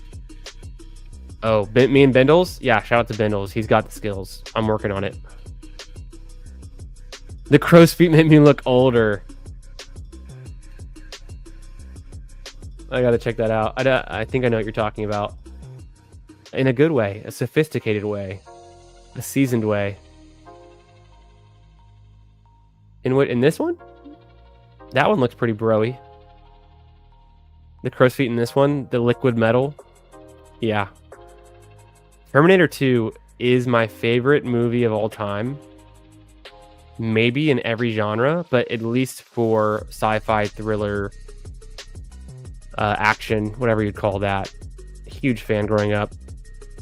Huge fan of Terminator 2. Probably saw Terminator 1 and 2 when I was way too young. My grandfather was a movie buff. Worked in the movie industry his whole career. So I would stay up late with him and he would let me watch things like Tremors, Terminator 2, late night kind of stuff. Very fun. Good memories. What do y'all like Terminator? You got some Terminator fans in here?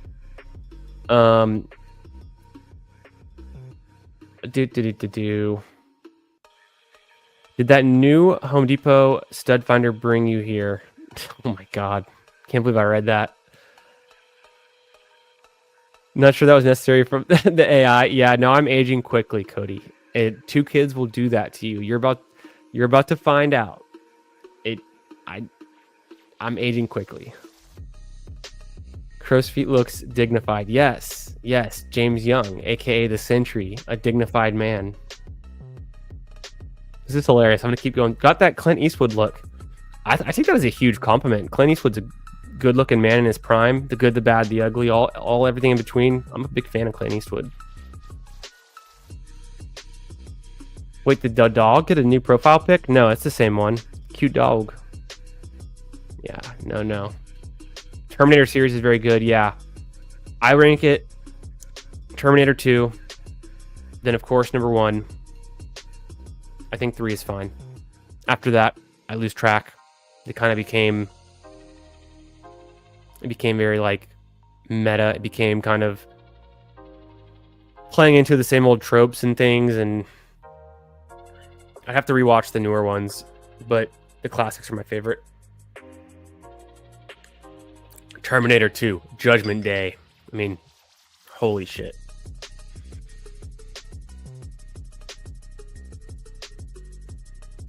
Yeah, yep. There's a storm coming. Too many quotes, too many good quotes. I need to watch that again. I haven't watched Terminator. I haven't watched them in a while. I would in college, I would just watch Terminator 2 on like a random night, like a weeknight, and just bring someone in who claimed to had never seen it in like the dorm or something. I'd be like, "You've never seen Terminator 2? Come on in right now." Got it on DVD. The Terminator. Because you're going to terminate all of your entries in week 15, Who Hames? No, I'm kidding. Yeah. I barely get that reference, but I think I know what you're talking about. Uzi 9mm. Oh, of course. No, I do get that reference. For a second there, okay, went over my head. I switched gears. I know exactly what you're talking about. Yeah, just like those. It was 1992 when it came out. I mean, I obviously was watching it as a kid. Was it 1992? 1991. Terminator 2, Judgment Day, 1991. So I'm watching it later as a young child for the first time with my grandfather, and yeah, had been out for a while. Robots, Climate, shit's getting real caught out in the last Terminator 1. Yeah, some scenes in there. Got the jokes. Hope I got you back on that one. Yeah, I'm gonna terminate all of my eliminators in week 3. Hey, maybe we could have. I mean, Ballsy is kind of like Terminator themed already, and we're working on some more graphics too for like the cuts in betweens and transitions, and then for like this double. Ooh, it looks like a single screen right now, but like when it's me over here and Bindles over here, I'm working up an overlay that's going to have just everything you'd want to imagine for us hanging out in some kind of dark mansion, or maybe a dive bar, or maybe some kind of cigar room or something. We'll put it together, but we're working on the graphics. It's going to be fun.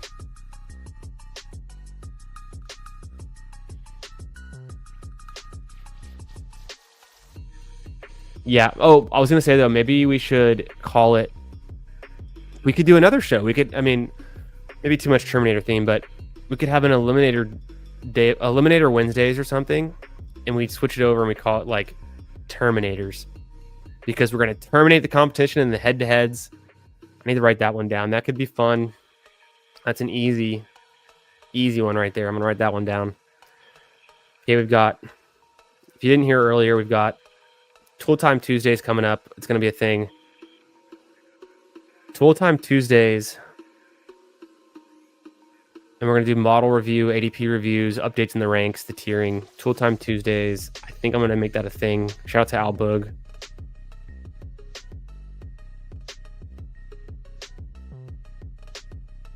And it'll be drafting too. Everything, we're always going to be drafting. And then Wednesdays, we can do Eliminator Wednesdays, the Terminator series or something. We'll work on the name. Eliminator Wednesday, Terminator themed. Terminate your head-to-heads. But, you know, not yours. Like, terminate your competitions in your head-to-heads. That's fun. Okay, we're working on some stuff. Working on the schedule. You guys already know about Ballsy Monday nights. Me and Bindles coming up soon. The rest, other than just randomly drafting all the time, we'll structure it out.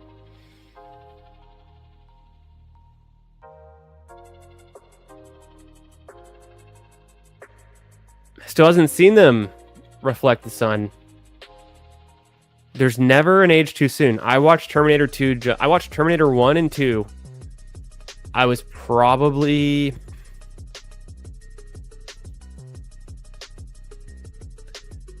I was probably 6 or 7. Probably 7. I had Pokemon cards in my pocket. I had a skateboard. And I was watching Terminator 2 late at night. It blew my mind. I need to go back and watch. It's been a couple years. I need to watch it. I'll be back. Yeah. I don't have a good Arnold voice, though. Oh, wait. Speaking of... Okay, since we're still on the Terminator theme right now, I'm just going to run it. I'm just going to run... Let me go back. Boom. Boom. There's so many... I need to get like a hotkey or something. There's so many steps into this. Boom. This one. And then last but not least, I'm going to turn it up just a bit because it's a little bit lower than the volume for the other things. I hope it's not too loud, but let's see how this goes. This is going to be our intro. We've already put it together, but there's going to be some other media with it, like some video graphics. But here we go. This is the intro for Ballsy. Because I'm ballsy. I don't take no shit from anyone. Because I'm a stud. I'm ballsy. I hope that's not too loud.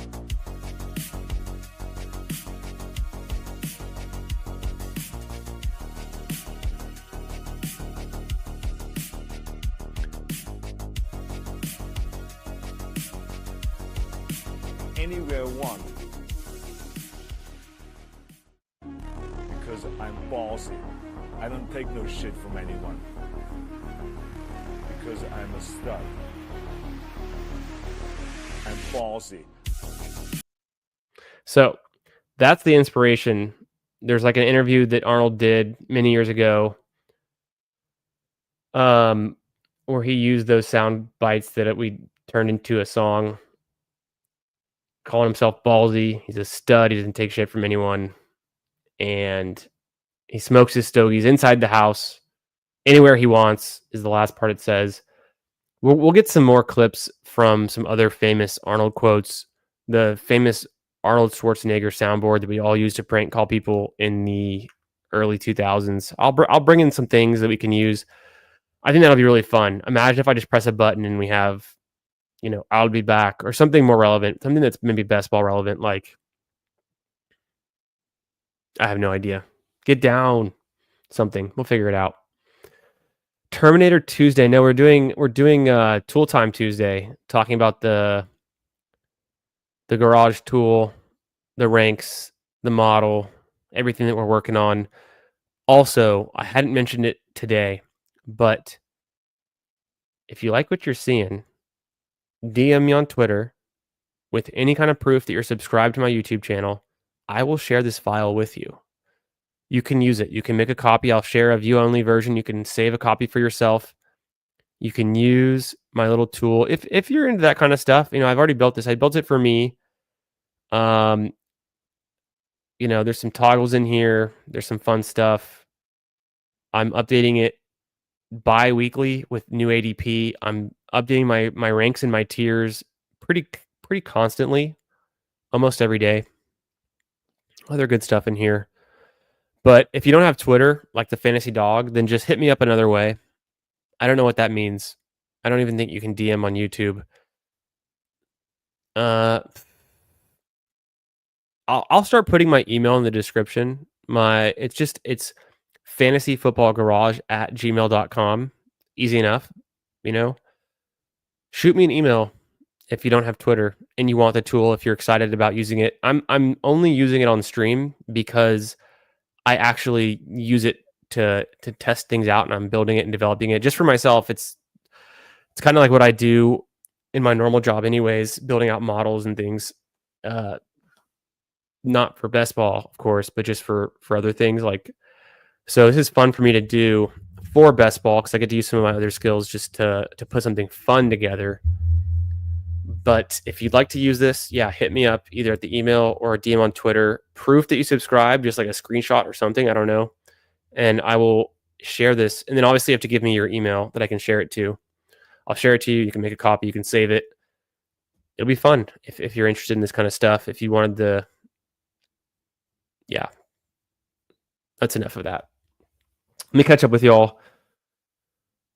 Yeah, Tool Time Tuesdays is coming, I think. And that's the tool. So it's something like that.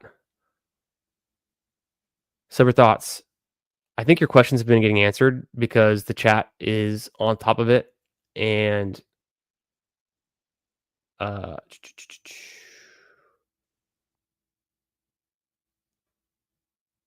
yeah, just really great at everything. But would you trade away London for the 102 in Superflex? I don't know. I honestly don't know. Would I do that? I don't know. Huham says yes. Get both? Okay. I mean, I would take Travis Hunter. So maybe high on Travis Hunter. I guess so. Makes sense. I need Bindles here for this kind of stuff. Bindles is the Dynasty guy. I'm okay at Dynasty. I can't get anyone to make trades with me. I'm trying to get Keon Coleman. I'm trying to make trades happen. People don't like to trade in Dynasty with me. I don't know why. You Could Be Mine should be the background music. You Could Be Mine. I don't even know what that's a reference to. I have to look it up. Because a lot of the background music is copyrighted.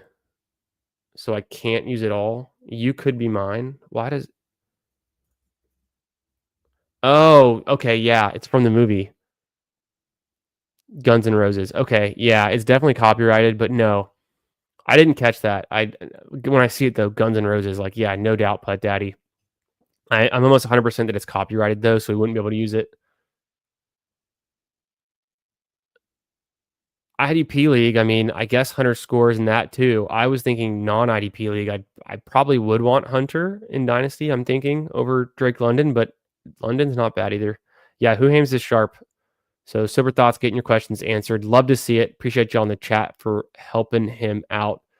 Oh shit, I'm so far behind. Actually, I needed to make. I'm over on the YouTube right now.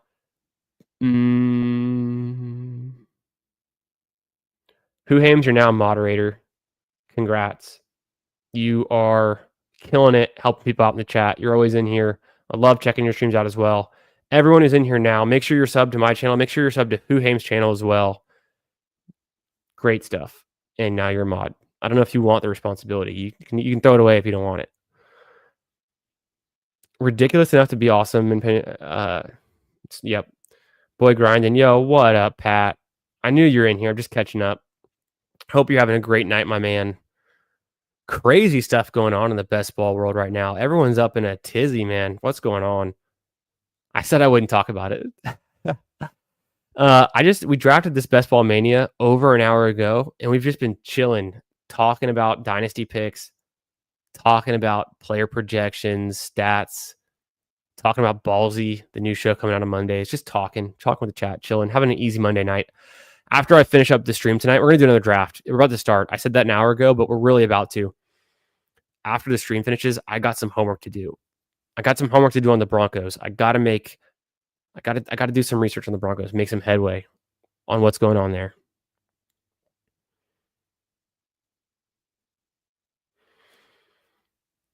I don't know if I saw where that ass drop kick. I don't know. Meat, thanks for coming by. Hasta la vista, babies. Love it. Gosh, this is gonna be great. Okay, I'm gonna make it a priority to watch Terminator 1 and 2 before the next Ballsy episode, the one that premieres a week from tonight. I'm going to come in hot with quotes, a soundboard. We're going to make it work. We're going to have media. We're cooking it up. Y'all are going to love it. Peace.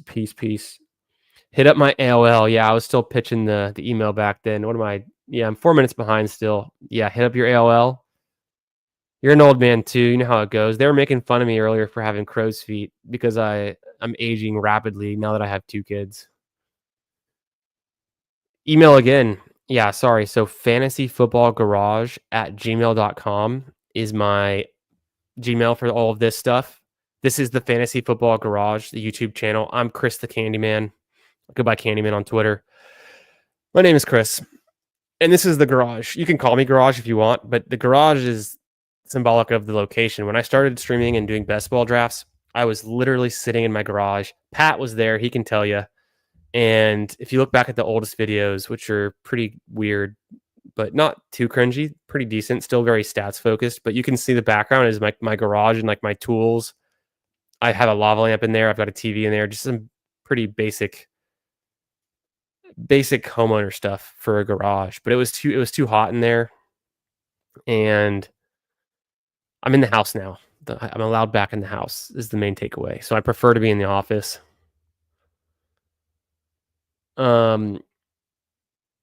Yeah, I don't know that I typed it in, but I'm going to start putting my email in the description. I'm writing that note down too. So other than all the things we've discovered we're going to be doing for Best Ball Summer tonight, put my email in the description. Maybe that's a bad idea for you weirdos out there having my email, but it's a Gmail just for this. It doesn't really matter that much. And what I can do is I'll write it out in a way in the description where I don't necessarily link the Gmail, so you have to like retype it, like maybe with spaces, and then like tell you not to use the spaces or something, so I don't get all the spam. I'm sure there'd be a lot of spam if I just actually linked the Gmail in the description. But if I put like, you can get clever with it. So that's enough about that. McCarthy thoughts. I'm very in.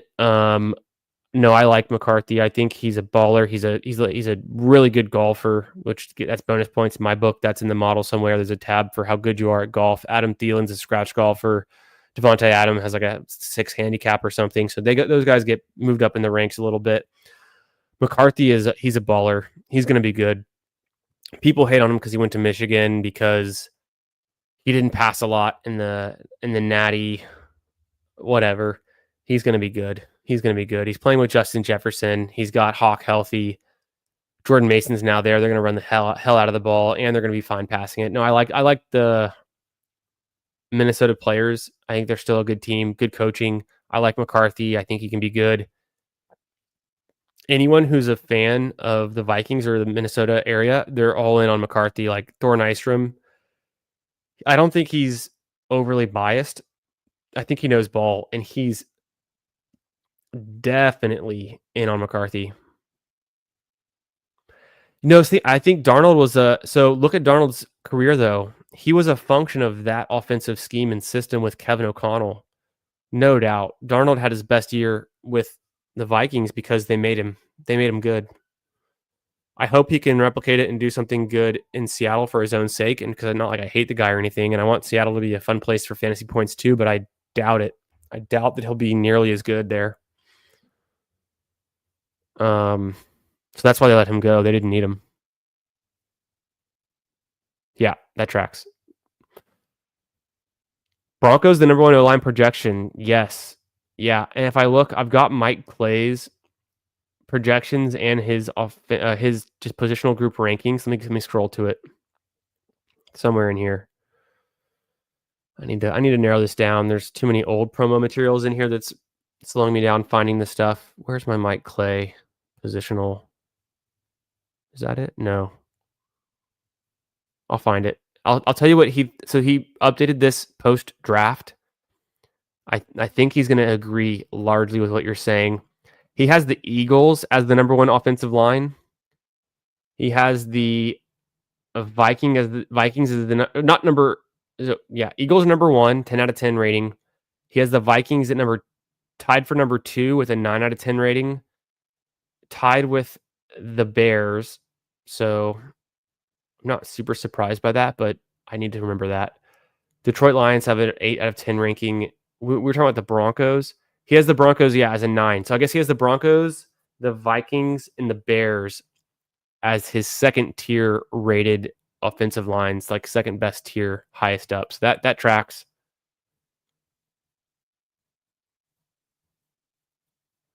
Yes. Yep. I would agree with Trieth here. And they, even if Addison's suspended, they added Ty Felton, which is kind of an intriguing piece. Jalen Naylor did fine enough in that role last season. Yeah, Fantasy Dog, you've mentioned your handicap before. That's very impressive. My uncle is, it doesn't really matter. I'm not as good. I'm not good enough to have a handicap right now. I'm just not playing enough. But I like to break 100. So that just tells you where I'm at. I'm just not playing consistently enough. My brother's handicap, I think, because he uses the app, he gets it officially. I think he likes to be a 9 or a 10 handicap, and he gets mad if they make him play like as an 8 or something. But he's kind of in that range. Maybe, I'm thinking, like a 9 or a 10. My dad is like probably these days about a 15, but he was about a 12 in his prime, maybe closer to 15, but around there. And my uncle's a scratch golfer, has been for like 20 years. It's pretty insane. He golfs like 4 days a week. I don't understand how people do business and golf every day. It's not some of us pick career paths where we don't get to golf every day, and I think we're making a mistake. Yeah, with McCarthy, I just think it's a good system. It's a good team.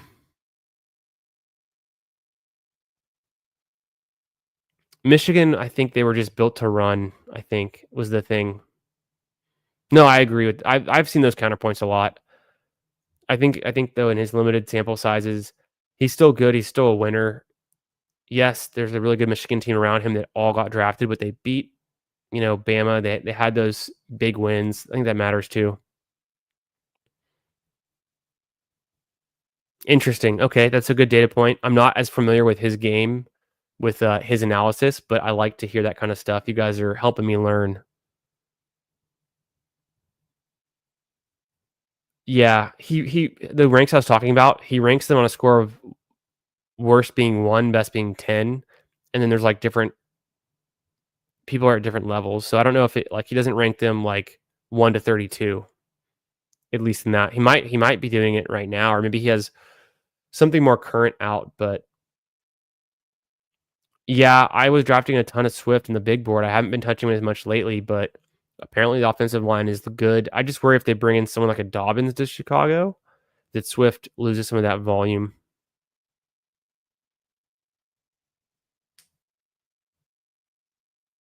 Yep.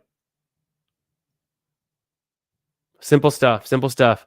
I can recommend some really good YouTube channels if you want to know who to watch to work on your swing. There's this great golfer named Paige Sporonic. Great swing. So there's my recommendation if you want to be a scratch golfer. Okay, let's get into a draft. Let's do a 20-second puppy. I thought we might do an eliminator, but I'm thinking 20-second puppy. Before we do, let's review this Best Ball Mania team very quickly. Kyler Murray, Justin Fields, Jackson Dart in round 18. It's a 3.573. I've been liking the 3.573 builds, especially pre-schedule. Don't lose any EV because of the bye week, issues with quarterback. The odds these three guys are on the same bye is pretty low. How do we do it?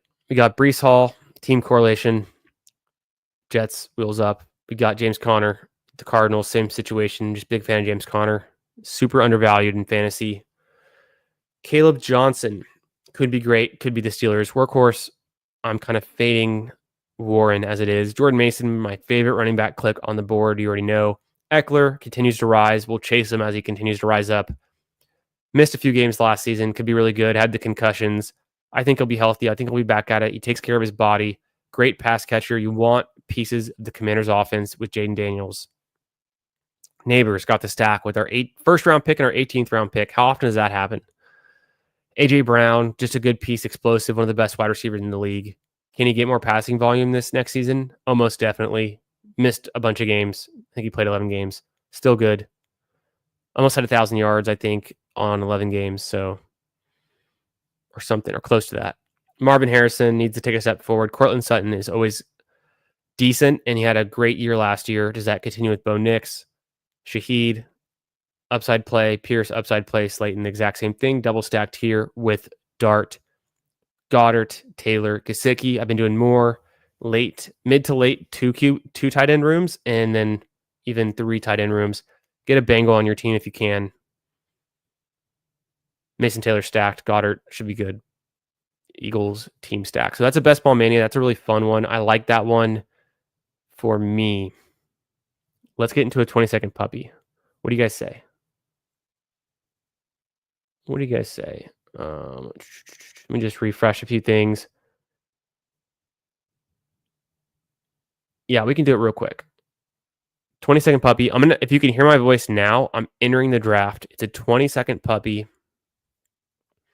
If you want to get in, I'm sure it'll be filling up quickly. 3, 2, 1. I'm in. Let's draft.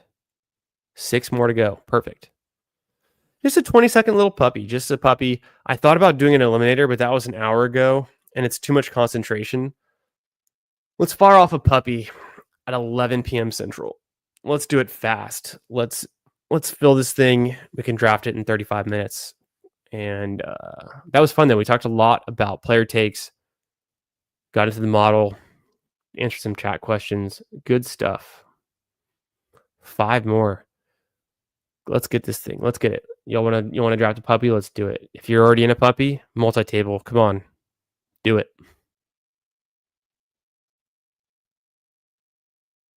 All right, we're filling.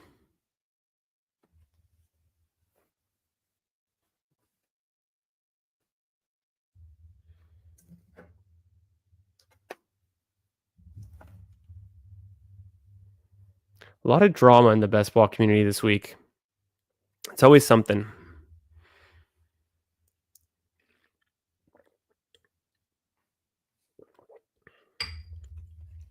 But I'm mostly here for the good vibes, the memes, the NFL news, the fun of it. Speaking of memes, I mentioned this on BBG stream last night. I was over there on his channel when the Derek Carr retirement news hit. I asked Grok to make me an image, an AI image of Aaron Rodgers wearing number 12 on the Saints. I copied that. I pasted it under every big NFL account that was talking about the retirement news.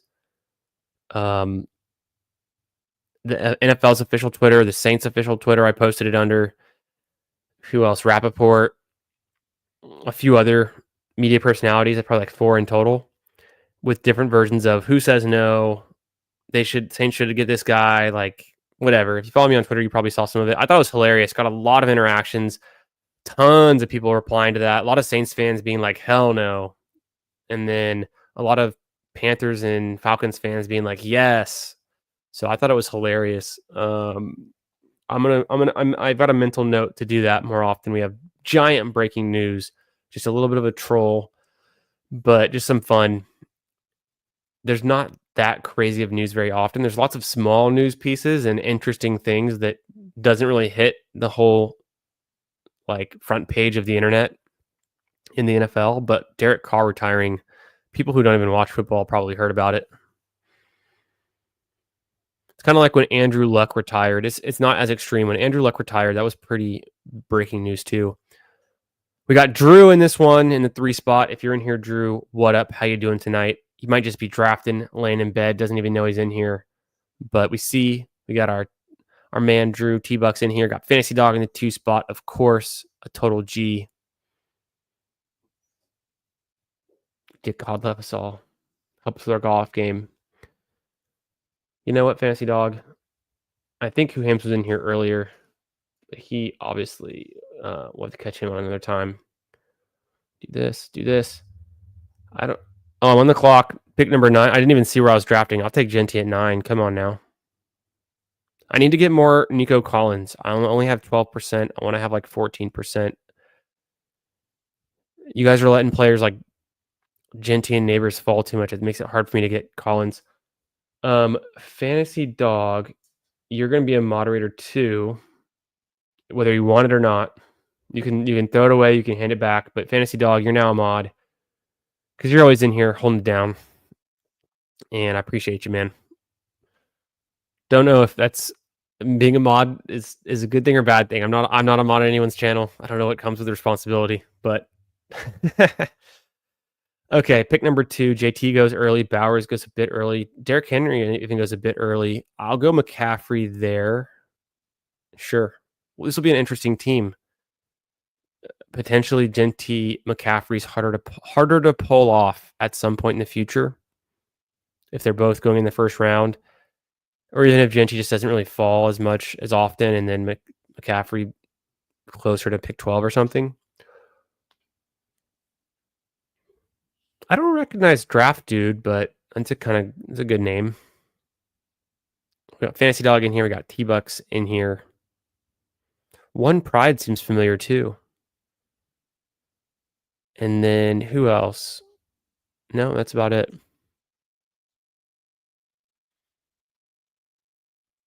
Yeah. No one to hang it up.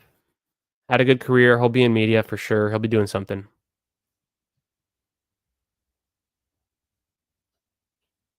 Humbled. What an honor. Good man. I appreciate it. Appreciate that. I have no idea what you can do as a mod, but you can now do it. Like I said, I'm not a mod on anyone's channel, so I don't even know. It's funny too, like I don't know if you guys are in the Discords. I don't have my own Discord. I don't think I need one at the moment. But I participate in some Discords. And I like the Discords. It's fun. But some people live in the Discords. I guess you could hit me up on Discord too. You can find me on Discord, Chris the Candyman. I'm in the Pound Discord. I'm in the Spike Week is like updating their Discord, so I don't know where I am in that one anymore, but I'm usually in that one sometimes, especially the golf page. I'm in Deposit Kingdom sometimes, but I'm mostly lurking. Who else is Discord I'd like to go into? BBG's got a Discord. Who else? I think those are some of the top ones that I'm in. Bindles has a Discord. Go check out Bindles' Discord. A lot of fantasy and best ball and of Dynasty stuff. I mean to say in there too, of course. So if you find me on Discord and DM me in Discord and show me proof that you're subscribed on YouTube, of course I'll share my Google Sheet model, tiers, all that stuff with you, whatever. Other than my email, which I shared earlier, and I'll link in the description from here on out. And then you could hit me up on Twitter too, which is probably the easiest way that I would see it fastest. I'm going to make this pick from my phone and let my dog out because she needs to go out the back door. So I'll make the pick from my phone. Y'all will see it. I'll keep the board up. I'm going to throw it to a little bit of, I hope it's not too loud. I'll make sure it's quieter. Oh, she really wants to go out.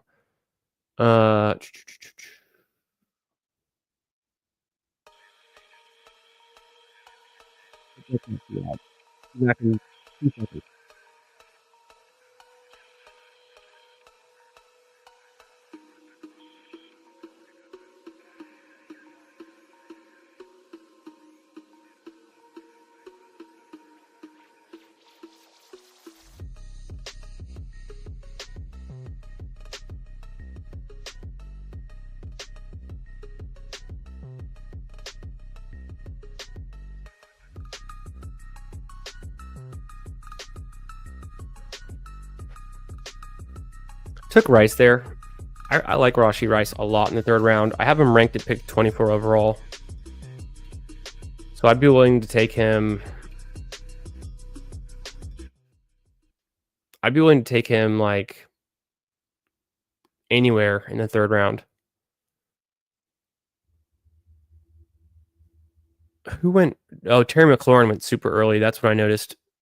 Yeah, Fantasy Dog, a big McLaurin F1 fan.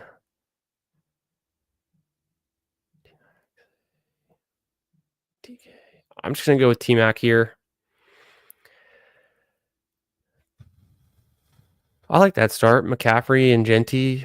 Hope you got 2 first-round picks. Rashee Rice comes back healthy. Second-round value. T-Mac, I can float him a little bit. I think he'll still be good. But you know what that means? It's time to roll. And we haven't done a lot of clips tonight other than... We really haven't done a lot of clips tonight. Oh, we're way behind. I forgot. So we got Genty. Time to roll the Genty clip. Let's hit it.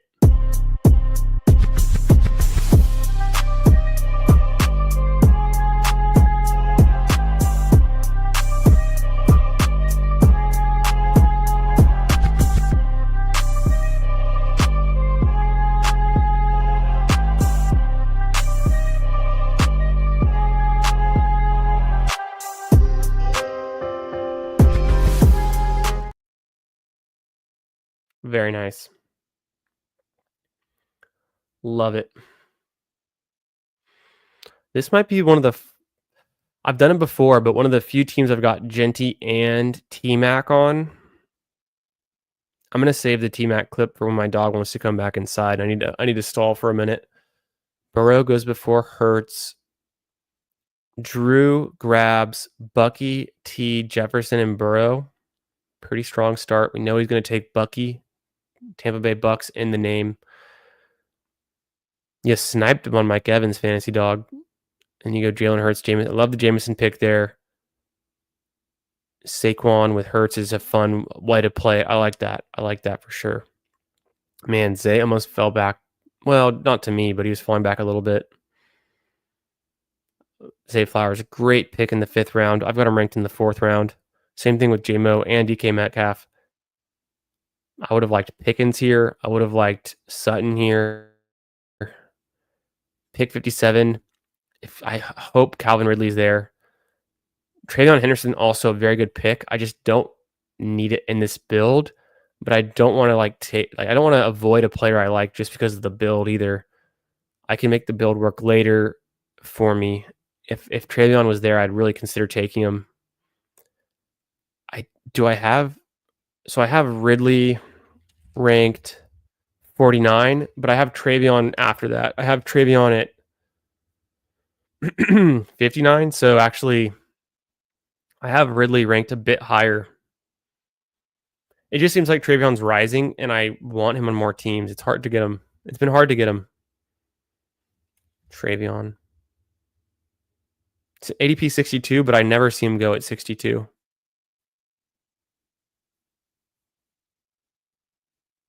56 here. Harvey was there. I could have done Harvey, but haven't been grabbing as much as of him. Of course, this is a puppy. It's a little different. Last time I got Harvey, it was the first Best Ball Mania I did. I got him a pick 74. So that one feels good. The day it opened, that first night, I think that was the one I didn't stream, but then I streamed 3 other ones that night.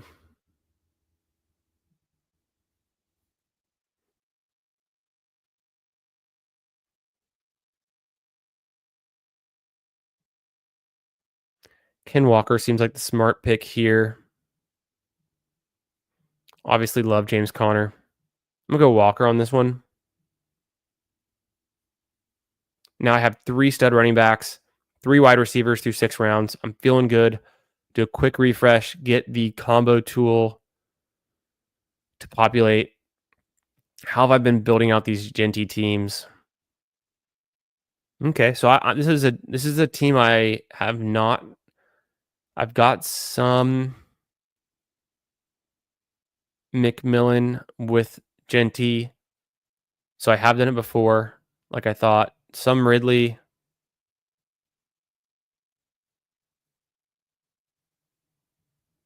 Okay, all different kinds of stuff, but nothing too crazy. Didn't look like I had him with McCaffrey.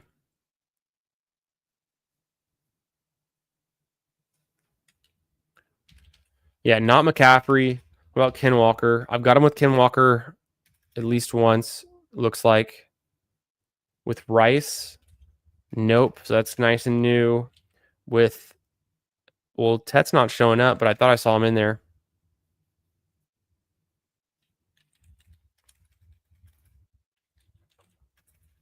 Tetaroya. I thought I saw him in here. Oh, I'm in the running backs. That probably filters out. It does. Okay, well, I've got a lot of Tetaroya with him, or at least 2 pieces, and then Rice that I already didn't have. Okay. Left to filter on.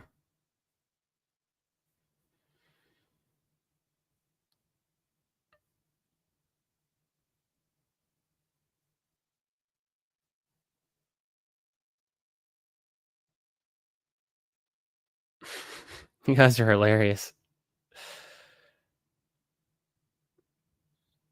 Yeah. Genty, I used to, the last season, I would stay up late to watch Genty play in the Mountain West. The one game he had against Hawaii in Hawaii, that game came on so late. Make this next pick from my phone as well. I'll let y'all watch it here. I'm going to let the dog in, and then I'll roll the clip after the picks.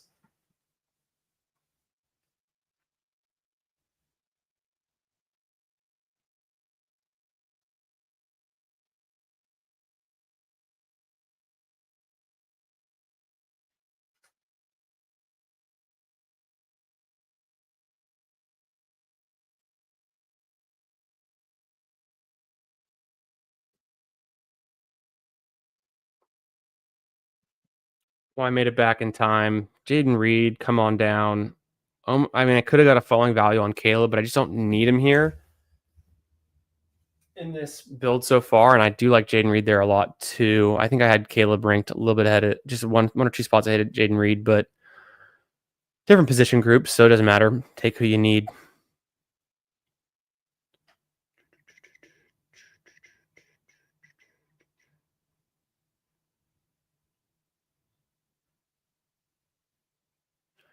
Williams over Sutton. I think you mean week 17. I think we learned it was.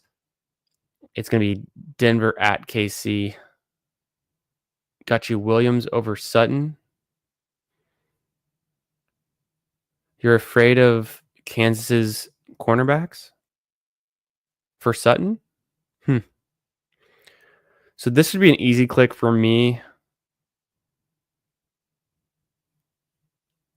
It's Darnell Mooney. We talked about him earlier. One of my favorite picks on the entire board. Best pick in the 8th round. Should be going in the top of the 7th round. Maybe the 6th round.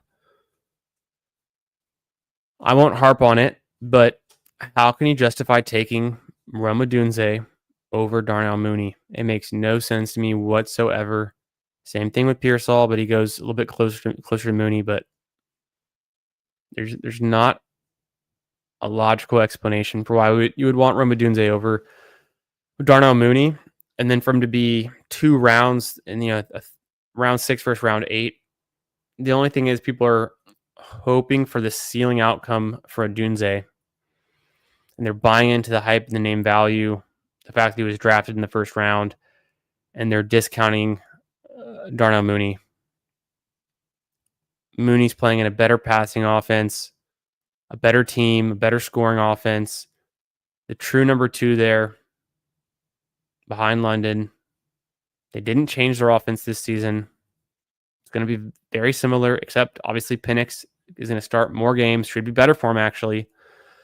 Adunze, yes, they have the good offensive line. They're moving in the right direction. They just drafted Colston Loveland and Luther Burden. If that's not damning for DJ Moore and Rome Adunze, I don't know what else is. Adunze was hyper inefficient last season, was not scoring on your fantasy best ball teams or any of your fantasy teams. He was number 60 in best ball points added at the wide receiver position. So his wide receiver 60. Darnell Mooney, we know, was wide receiver 30 in best ball points added. How does he go 20 picks before? Beats me. Not me. You couldn't see me drafting that way.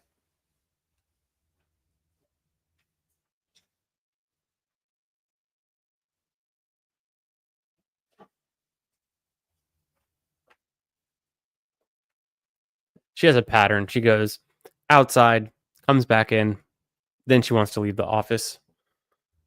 Sweet little dog. In 5 minutes, she'll be back. She'll want to be laying at my feet again.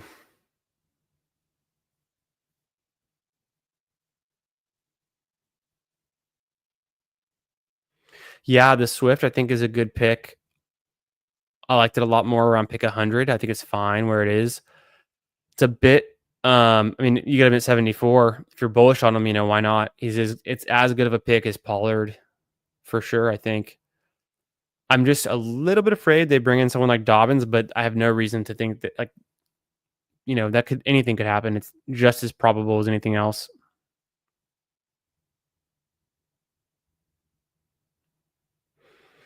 I could do Jordan Mason here. I don't have the connection for Bo Nix or Herbert. I didn't get Mahomes, of course. And I was going to take Trey Harris probably. QB-wise, I'm looking for some other options. I'll be fine. I've got 4 good stacking partners left. And then I think Purdy went early, is the guy I would have considered there with McCaffrey. I could also stack Geno late. So I've got 5 good stacking options remaining. And then, the dog's back. I'm going to let her back in the room in a second. I'll make this pick first. Don't need Herbert. I could do May. Dak is hard to backstack. I'm going to take some Pittman there. I don't take a lot of Pittman, but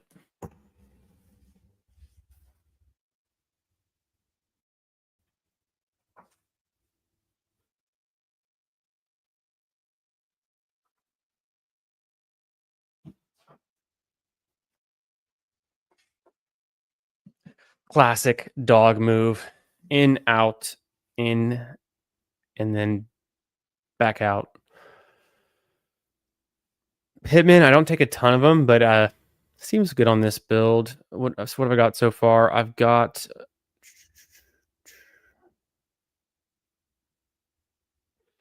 a 4-6 build through 10 rounds. Pittman gives me one more out at quarterback. This is a puppy. I could take an Anthony Richardson team and get somewhat excited about it. Running backs feel strong. Get Jordan Mason at ADP. A little bit of value on Walker. Good value on McCaffrey. I got him at pick 16. ADP 12.5 right now. That's pretty nice up front when you can get some slides on a player, especially if you're not out on him. Like, I'm not out on McCaffrey. I'll definitely take him. Other than that, yeah, Mooney right at ADP feels good. And then Pittman goes 104. I got him at 112. Tiny value there. I guess I'm going with a late QB and a late tight end approach. I've got my skill position players pretty deep though. I think that's key, but we're in the QB pocket. It's round 10, 11, and 12. The QBs are all going to go here. Let's see who we can stack up. Let's do it. Yeah, I'll take some Rome.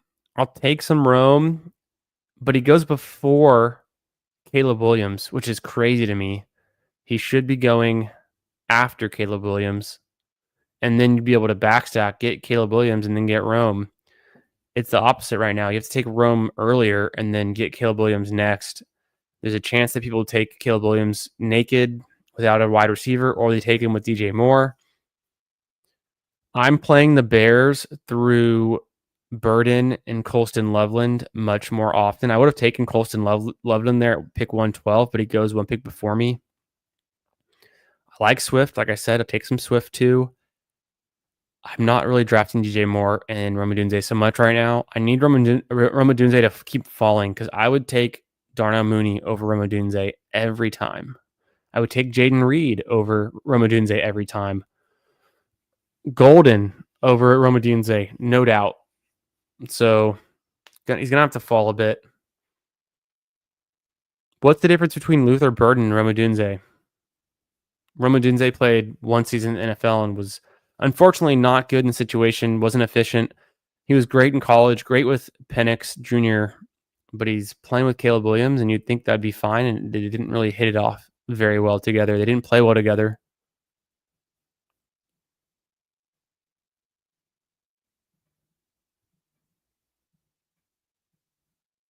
I'm going to go Penix here because I don't have enough of them. And I meant to do Love. Whoops. I was going to do Penix on the way back. It was Love. I scrolled through my team, but then I saw that somebody had already drafted Kraft, and that was what I was going to try to do. Whatever. Dedicated gets Love. I should have taken Love there for the Jaden Reed, but I like it with Mooney too, just to get some Penix. Take him a bit early, about 17 picks. It's fine though in his QB range. I would have gotten him at 136 otherwise, so it's the difference in these 6 picks is not that much, but getting Love and Penix would have been nice on this one. So I kind of fumbled that one, but it's just a puppy. Let's see what's next.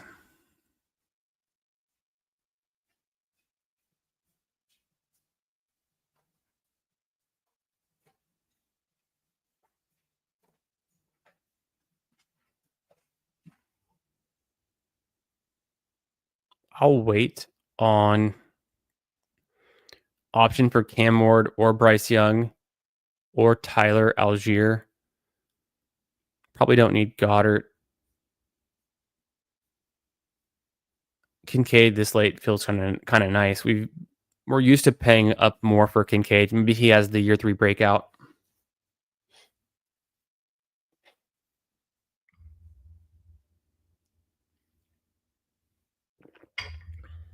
Oh, whoops. Preach on Rome. Yep. Mess up on golf. Should have took Andrews or Kelsey. I think I just moved up today. Colston Loveland. I know I moved him ahead of. Okay, let me look it up. I can just look here. I think I moved Colston Loveland up ahead of. Did I do it? Kelsey 94, Johnny Smith 95, Colston Loveland 104. I haven't done it yet. I'm eventually going to move Colston Loveland ahead of Kelsey. I've already got him ahead of Andrews. I haven't done it yet, but eventually I'm going to have Colson Loveland ahead of Kelsey. I'm pretty sure.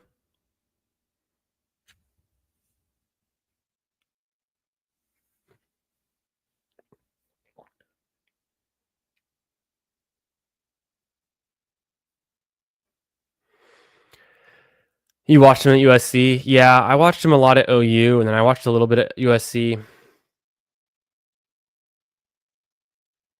Chicago had the issues last year. They just underwhelmed, didn't score enough touchdowns.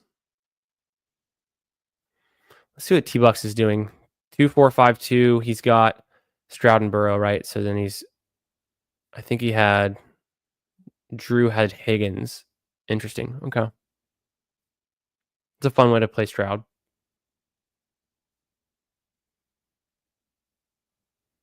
Hey, what up, Anthony? How you doing, my man? Hope you're having a great night. Thanks for stopping by. Hope it's going well. Hope your week's going well. And guess what? Congrats, you're now a mod in the channel as well. One of the OGs, been here the whole time. I don't know what that does for you, but if it means anything, I'm happy that you're here and you're now one of the mods on the channel. I think it's overdue. So appreciate you, man. And yeah, I caught a little bit of your stream, the one you popped out early morning. I think that was over the weekend, right? Might have even been last week. So I know you're grinding. I know you're a busy guy. We'll see you in the streaming streets soon. The schedule is dropping, so we're about to be hitting Best Ball Manias. I did one Best Ball Mania to start this stream, and then this is a 20-second puppy, just finishing it up. I thought about doing an eliminator, but it got kind of late, kind of quick. We got really sidetracked with our research tonight and hanging with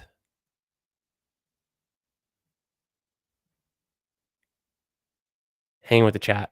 Yeah, I thought about Algier there, but he's not really a pass catcher as much. So it's more of a team bet on the Falcons, which would be still fine with Penix. But I think it's safer to lock up the QB that I can stack with Ridley and not miss out on another QB after I missed out on Love. Maybe Algier comes back around. I don't need him for this build because of my 4 really strong running backs. And I could still grab Bryce Young on the way back too.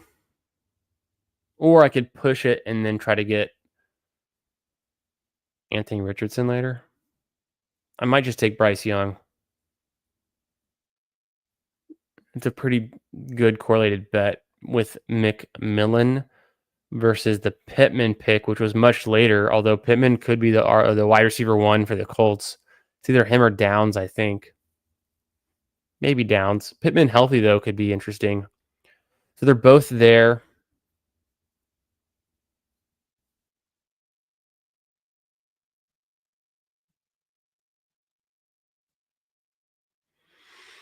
I think I elevate this team more with Bryce Young. I hope it's the right choice. I like Algier. I've got him a ton. And then I finally take Michael Penix, and I don't draft Algier with him. It's kind of weird. Let me just refresh. I think I can get my exposures with Penix to show up, and then I can check to see if I have Algier on this team or any of these teams. Nope. So that's weird. I don't have Bijan either. But also, look, I've got 1.9% Penix, so it's one team. So the players we're seeing here are the only players I've ever drafted with Penix. Apparently, it was a Penix Fields May team. And then I stacked him with Mooney. I bet you there's no London on this team. Yeah, so I don't have Penix London yet. I do need to add that to my list and work on that one. Oh, I'll do a Penix London Mooney team on my list. That seems smart.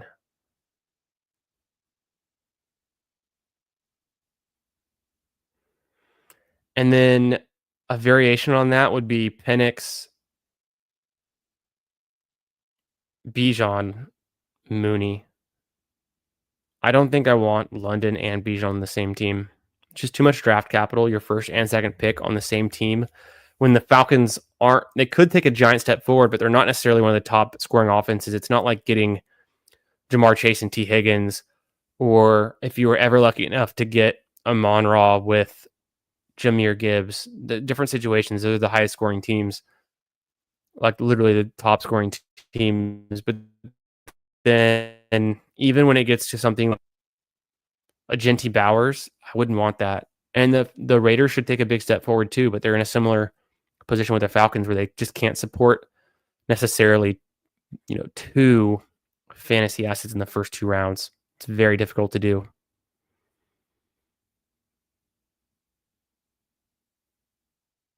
It's great. It's great. Yeah, the last 5 minutes. No, dude, appreciate you being here anytime you are. And I know it's late for you too, and I got those early mornings. So anytime I can catch you in here, it's always a pleasure, my man.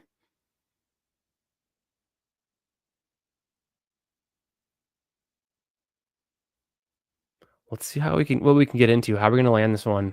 What can we get into?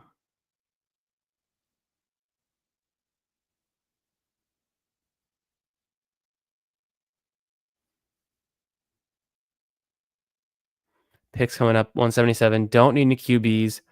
Time for a tight end. I didn't expect Pitts to fall this far, and he didn't. But then Strange here's kind of just a nice value. Of course he goes. That's fine. Henry's a good value. So is Muth. I need more Otten, but I probably could wait on Otten. Muth is there. I might just do Muth unless there's a running back I love, and there's not. I forgot to adjust Giddens in my ranks. I need to move him down. So I'm going to wait on running back. Wide receiver, it looks like Coker's a good bet, but he usually falls, and he will. It's early.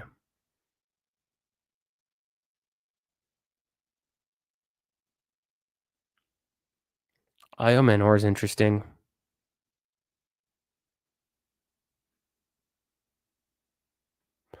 I think I'd take Io Manor over Coker.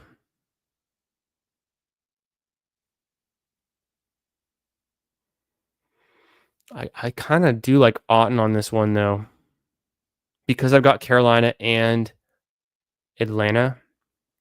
So then getting the Buccaneers, just more matchups, more potential for a Week 17 combo. And obviously we don't know right now. Yeah, Otten goes. That's fine. The running backs don't need wide receiver. It's going to be Ayo Manor. Lockett's right there too. Technically, I have Lockett ranked higher than Ayo Manor, but I want to get some more Ayo Manor. I think he's got more upside than Lockett.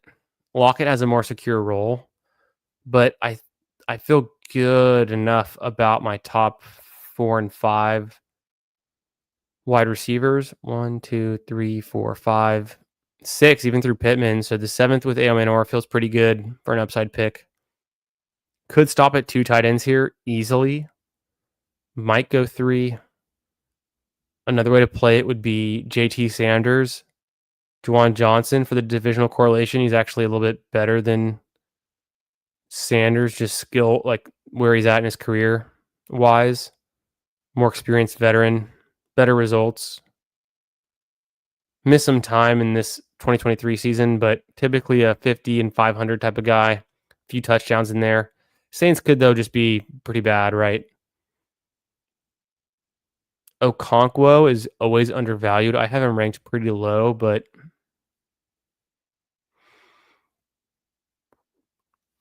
I don't think they're really replacing him, right? The Titans,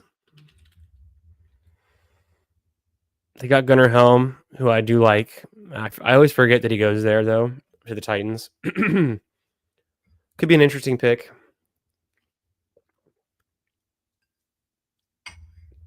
Let's see. I need one more running back, and I have 2 picks left. I probably don't need a 6 running back. I'm going to stop at 5. So 3, 5, 7, 3, or 8, 3. Either way could work. But the next pick's going to be running back. Floyd, Hunter, Corum, Taj Brooks, all good picks. Woody Marks is fine. Smith.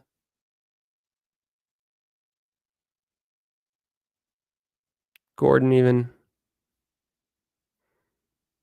I'm already starting to hear things about Bill Krosky-Merritt. If you didn't know, Jacory Krosky-Merritt prefers the nickname Bill. He mentioned today on the NBC Roto World blurb. And apparently, people are taking notice of his stature and his presence. So let's look at good old Bill. Went to Arizona, 24-year-old rookie. Good enough size, fast enough speed.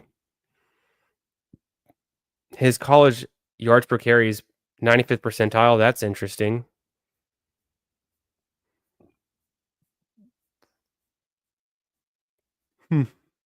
I thought they had stats on the players, but I don't see any college stats for him in here. That's weird. I have to check back to get his stats.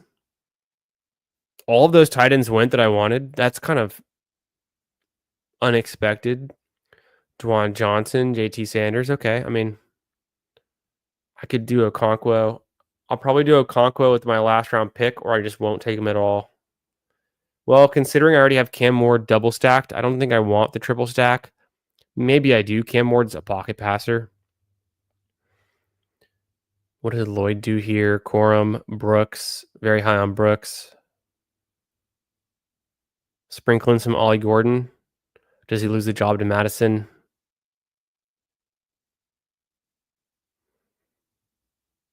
I'll just go Okonkwo. Maybe he functions as like the second best receiving option for them behind Calvin Ridley. And then Ailmanor is more of a, can he develop into anything and then be effective in like week 16 or 17, hit the lineup in the flex or something. I didn't need to go 3 tight end there. I think it works though.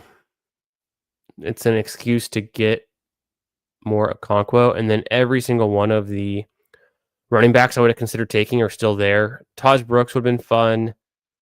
I feel like I take him too much though. Mark's also fun. Could do more of him. I'm gonna go Corum on this one. So I got a lot of Lloyd, and then I don't know. I'm not crazy about Rashad Smith. Ollie Gordon, I got to figure out how to get more of him. He has a completely different role than Achane, a different role than Jalen Wright, who might just not be that good. Achane's the workhorse / speed back. Jalen Wright is the speed back, but he wasn't very good. Somehow it just didn't translate to the NFL. Madison is a change of pace, potential workhorse, but never really gets the work, as we've seen. And then Ollie Gordon also could be kind of a big size goal line back. Can do it all. Technically a workhorse too, I guess. We'll have to do more research. The Dolphins backfield still very ambiguous, but I'd rather take a guy like Corum, who's probably going to be the RB2, worst case RB3 on a good team like the Rams, than Ollie Gordon, who is best case RB2, but worst case RB4 on a middling to bad team like the Dolphins. If we just do a quick comp of Rams and Dolphins, let's figure out. Okay. Rams were 20th in points per game. Dolphins were 22nd. So not that different there. Talking about the running game, though. The Rams were 15th in rushing touchdowns with 15. They were actually 24th in rushing yards with 103. That's a little bit surprising. Okay, I guess it was... It makes sense, I guess. Kyron underwhelmed a little bit at the end of last season. The Dolphins, 21st in rushing yards, 23rd in rushing touchdowns. So they didn't have enough touchdowns, 12 to 15. And then, yeah, the Rams are still better passing too. So actually a lot closer than I thought it would be based on the results of last season, how those teams finished out. The Rams in the playoffs, Dolphins not so much.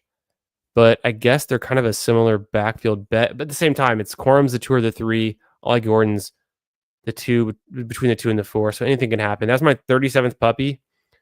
I guess I thought it was my 34th, but ripped a few. And then I guess I did 2 schnauzers. Didn't really fully realize that. I'd probably do those either like on the workout bike or something.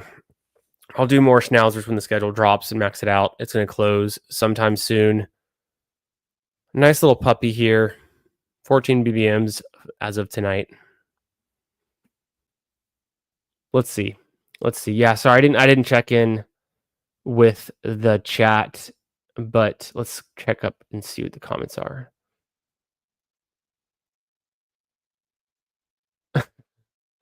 Second tight end. Yeah, Fantasy Dogs drafting and chatting and the mod. That's a lot going on, man. How do you balance it all?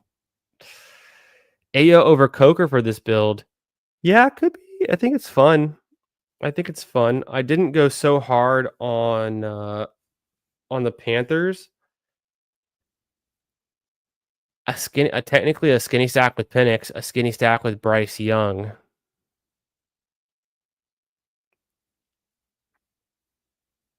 And then a triple stack with Ward. Let's review this one. Yeah, Otten was pretty good last year. I wish I would have gotten him too. Another draft incoming, says Gerardo DFS. Good to see you back, my man. Hope you're having a great Monday night. Let's review this team. And I don't know. I'm not sure yet. Little ETN could have been an interesting one, right? He is on the Panthers. So there's some correlation there. I didn't think about that one. He's way down in my ranks. Haven't been drafting him since. I was drafting him in the big board. He is pretty good. Product out of Georgia. That would have been interesting. But on the Panthers, I think he's running back 3 almost certainly. Would have to beat out Dowdle and Hubbard. I don't see that happening very often. So he's probably like a better dynasty pick or just like a future pick in a couple of years or maybe next year. But for now, I'm not sure how that would work out. And injuries can always happen. There's contingency there too. I guess Blake Corum could get relegated behind Jarquez Hunter and then be the RB3. Then it just comes down to Panthers and Rams. So yeah, that could have been a good pick too.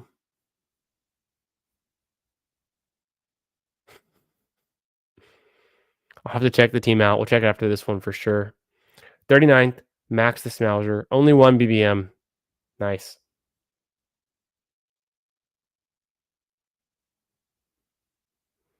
No clue.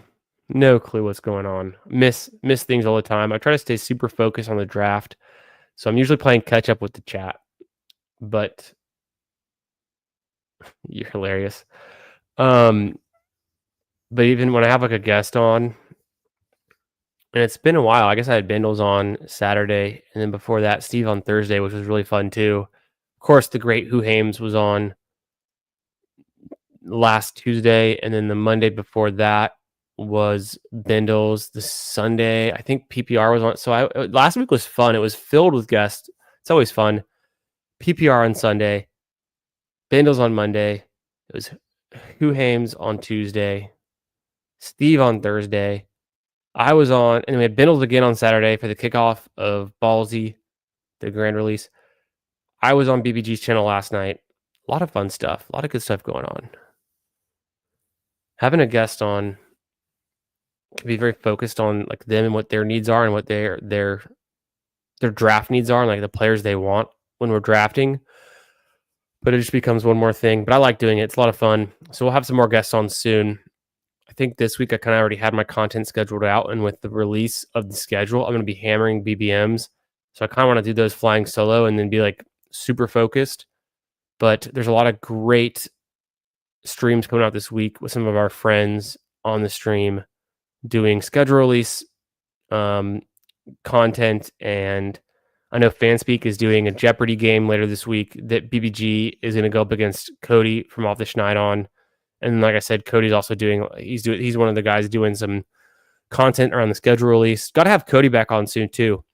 It's been too long. We had Cody on a week and a half ago on the Friday mega stream, and then before that for the NFL draft preview. I always really like drafting with him.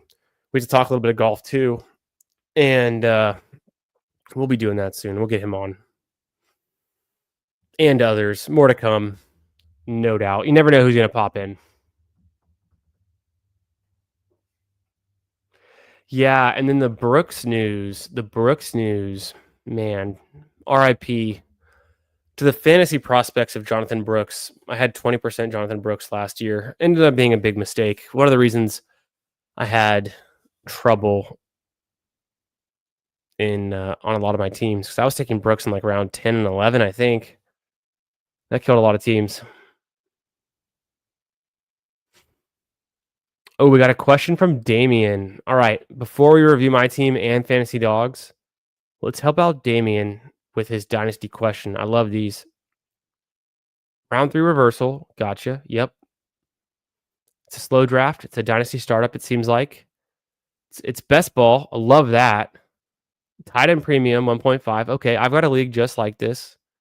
Already have Jamar and Puka. I like how this is going. So it sounds like single QB, but correct me if I'm wrong. Let me know, is this single QB or super flex? I don't think it says in your question. Do I take a running back or receiver? It kind of just depends on who's available. I like building out my Dynasty teams in best ball around receivers and then getting lucky and hitting on running backs later. In a league I have that's similar to this. Oh shit. And then Damien's in on Damien, you're on Twitter. That's nice. The first comment I've seen come through on Twitter in a while. So I hope you can hear me. Maybe it's lagging a little bit, but I don't know if you can see the YouTube chat comments. But Damien, if you can hear me, let me know, is it super flex? Because that's the biggest key. I'm saying wide receiver over running back early. It also depends who's there and who's available. But generally, I'd want a quarterback in super flex coming out of round 3, at least one, if not 2. And you starting Jamar Puka sounds really nice. You must, if it's not super flex, you probably had like the first pick or one of the earliest picks. If it's super flex, I'm guessing you had a pick at the end of the first round and you pivoted off of quarterback and took Jamar and Puka, which I also think is a good strategy. But if it's super flex, take a quarterback, best available, younger side, of course. If it's not super flex, then I still lean wide receiver over running back. It depends on who's there, but for Dynasty, you just get a little bit more value out of the wide receivers, a little bit more longevity, and probably not a tight end. You don't have to stretch up for a tight end. I would aim for Colston Loveland in the middle of your draft whenever you can get him. I see him going anywhere from around like 8 to 10. I think that's a good pick in startup drafts, especially in tight end premium. Colston Loveland, the next Travis Kelce. I've been hearing him comped that way by a lot of people, in a lot of analysts. So hope that answers it. And I hope you're looks like you're in the Twitter feed, which is cool because I've been live streaming this on YouTube and Twitter. If you're watching from Twitter, make sure you also click in, come to the YouTube. We can interact a little bit more easily there. But appreciate the question. Hope I answered it for you. Hope I didn't miss you. Spent a lot of time on that one. Let's go through these teams. 3-5-7-3 again. Penix, skinny stack. Cam Ward, triple stacked. Bryce Young, skinny stack. Picking up where we left off. Gentine McCaffrey could be elite. Ken Walker, always a good pick. Past ADP, fun. Mason, love him. Corum, upside. Rashee Rice, let's hope he's healthy. T-Mac, gonna be a baller. 21% exposure, probably a bit high. Try to aim for about 18%. So I'll work that down a bit, but I like him. Ridley, great click and best ball. Got him stacked up. Jaden Reed, also great, explosive, good and best ball pick. Good offense. Mooney, we already know we love him. Done all the research tonight. Pittman, I think, is a good value pick here. Could be the wide receiver one on his own team. Ayo Menor, rookie upside. Kincaid, Freiermuth. Looking back, maybe just stop with those two instead of going a Conquo. Could have taken one more wide receiver, but don't have to. Just if Rashee Rice for some reason starts slow, has a setback, or misses any games, or that I don't think T-Mac will start slow, and you take him this early, you have to bet that he's going to hit the ground running. But no, I think the depth is good enough at wide receiver. So that's that one. Let's look at Fantasy Dog's team for sure. 2583 says he regrets taking Golf. Let's figure out why. Hurts in Golf, I like that. When I go Hurts, I might try to push QB a little bit more. With Saquon is very fun. You get Swift, get your guy. Javonte, I'm kind of cooling on Javonte. I'm worried they're going to replace him with anyone that rolls into town, whether that's Dobbins or something else, but he could get replaced pretty quickly. He just hadn't been the same since the knee injury, so I'm a little bit out on Javonte, and then I am obviously high on Blue, but I think Blue is also very expensive. We'll see if his price gets any cheaper or if Blue continues to rise. Eckler's a great pick. Dobbins a great pick. McLaurin, you're definitely big in on him. I'm in on him too. The touchdown upside's undeniable. Mike Evans, future Hall of Famer, good. Jameson Williams, certified good pick. Jacoby Myers actually a very good pick too. Shaheed, good in best ball. Palmer, I think it's interesting. I don't know what he'll do in Buffalo. He was somewhat underwhelming in for the Chargers. Pierce, great best ball pick. Westbrook Akine, that's an interesting name. He had a good year last year, a lot of touchdowns. Could he do something in Miami? I only worry about Akine because similar to Waddle, I think they struggled last year to get the ball downfield on deep passes and create enough time in the pocket for Tua to pass more effectively. But Akine is also a yak guy, and so maybe he does something nice there in Miami. I've taken him before. It looks like I think I took him on a best ball mania where I had two and I must have stacked him. I forget if that was when I had a guest on because I feel like that's something I just did myself.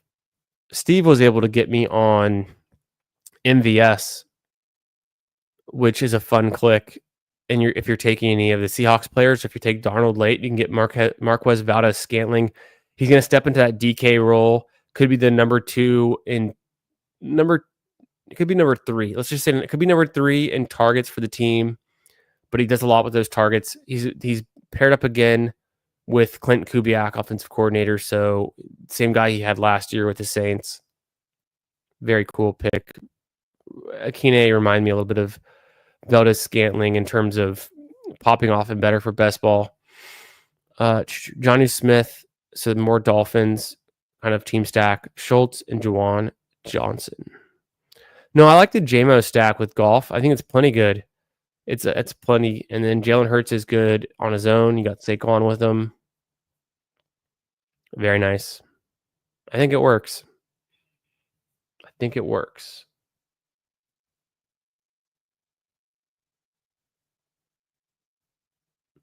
Yeah, the Javonte piece.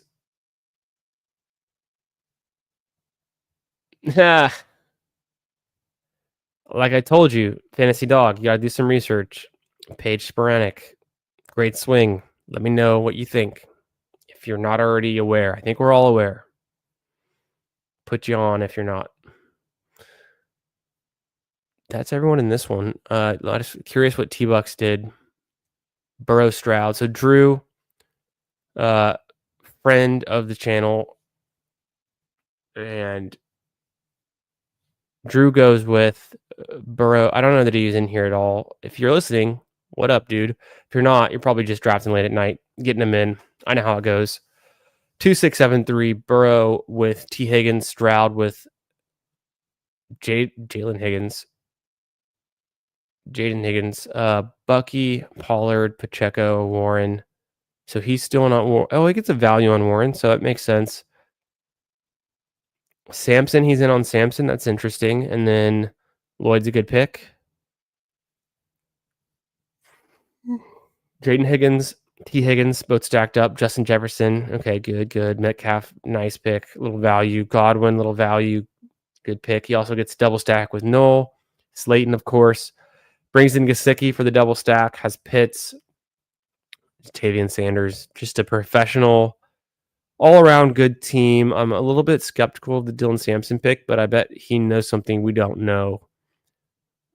I think Quinshon Judkins is so good. It's going to be hard for anyone else in that Browns backfield to take away snaps from him. And then if they do, it's going to be on passing downs. And I don't think Dylan Sampson was used that much in that way in college for Tennessee. I would think that Ford has a better bet of holding down the passing down work, but let me double check that because maybe I'm misremembering Ford's ability in the passing game. I thought he was serviceable in the passing game. He's okay in the passing in his college, but not great, not incredible. Better at rushing the ball. Okay, so maybe 40% compared to Dylan Sampson's. I think his is below that, but maybe I'm wrong.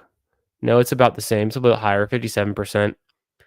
So maybe Sampson, and then his size is definitely a difference. Maybe Sampson comes in and is more of the pass catching third down back. Quinshawn is 7% college to 6.5, pretty similar actually. So I think Quinshawn just takes all of the work. I need to get some more of him. He just gets all of the work, doesn't let anyone else get any snaps. Could easily happen. Could be it. And then, yeah, where's my team? Got Genty on this one. Got T-Mac on this one. Let's roll a quick T-Mac clip. Not the full thing, just a little quick T-Mac. Let's hit it.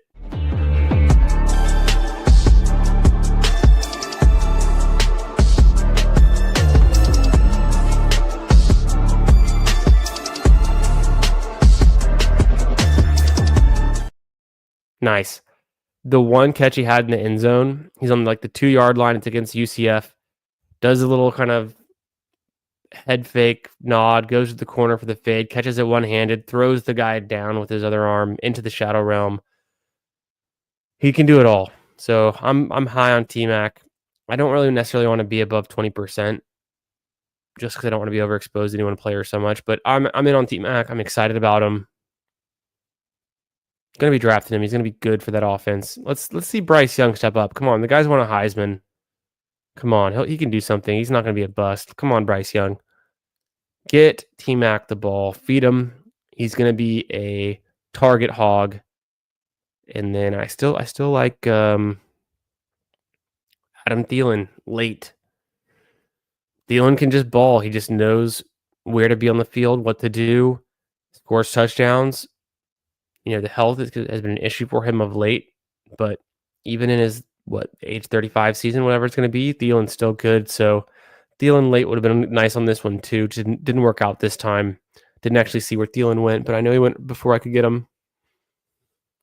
And yeah, that's going to be it for tonight. Appreciate y'all being here, coming out, being in the chat. Always good to see y'all. It's a Monday night. Have a great week. More drafts coming soon. Schedule on Wednesday. Tomorrow night, hey, maybe it's Chris and Tool Time Tuesdays premiere. We'll figure it out. But probably doing some more streaming tomorrow night for sure, too. More drafts. Catch y'all on the next one. Oh, I need to load my outro video. I took it down because of Ballsy. Let me set it back up. In the stream. Catch y'all later. Peace.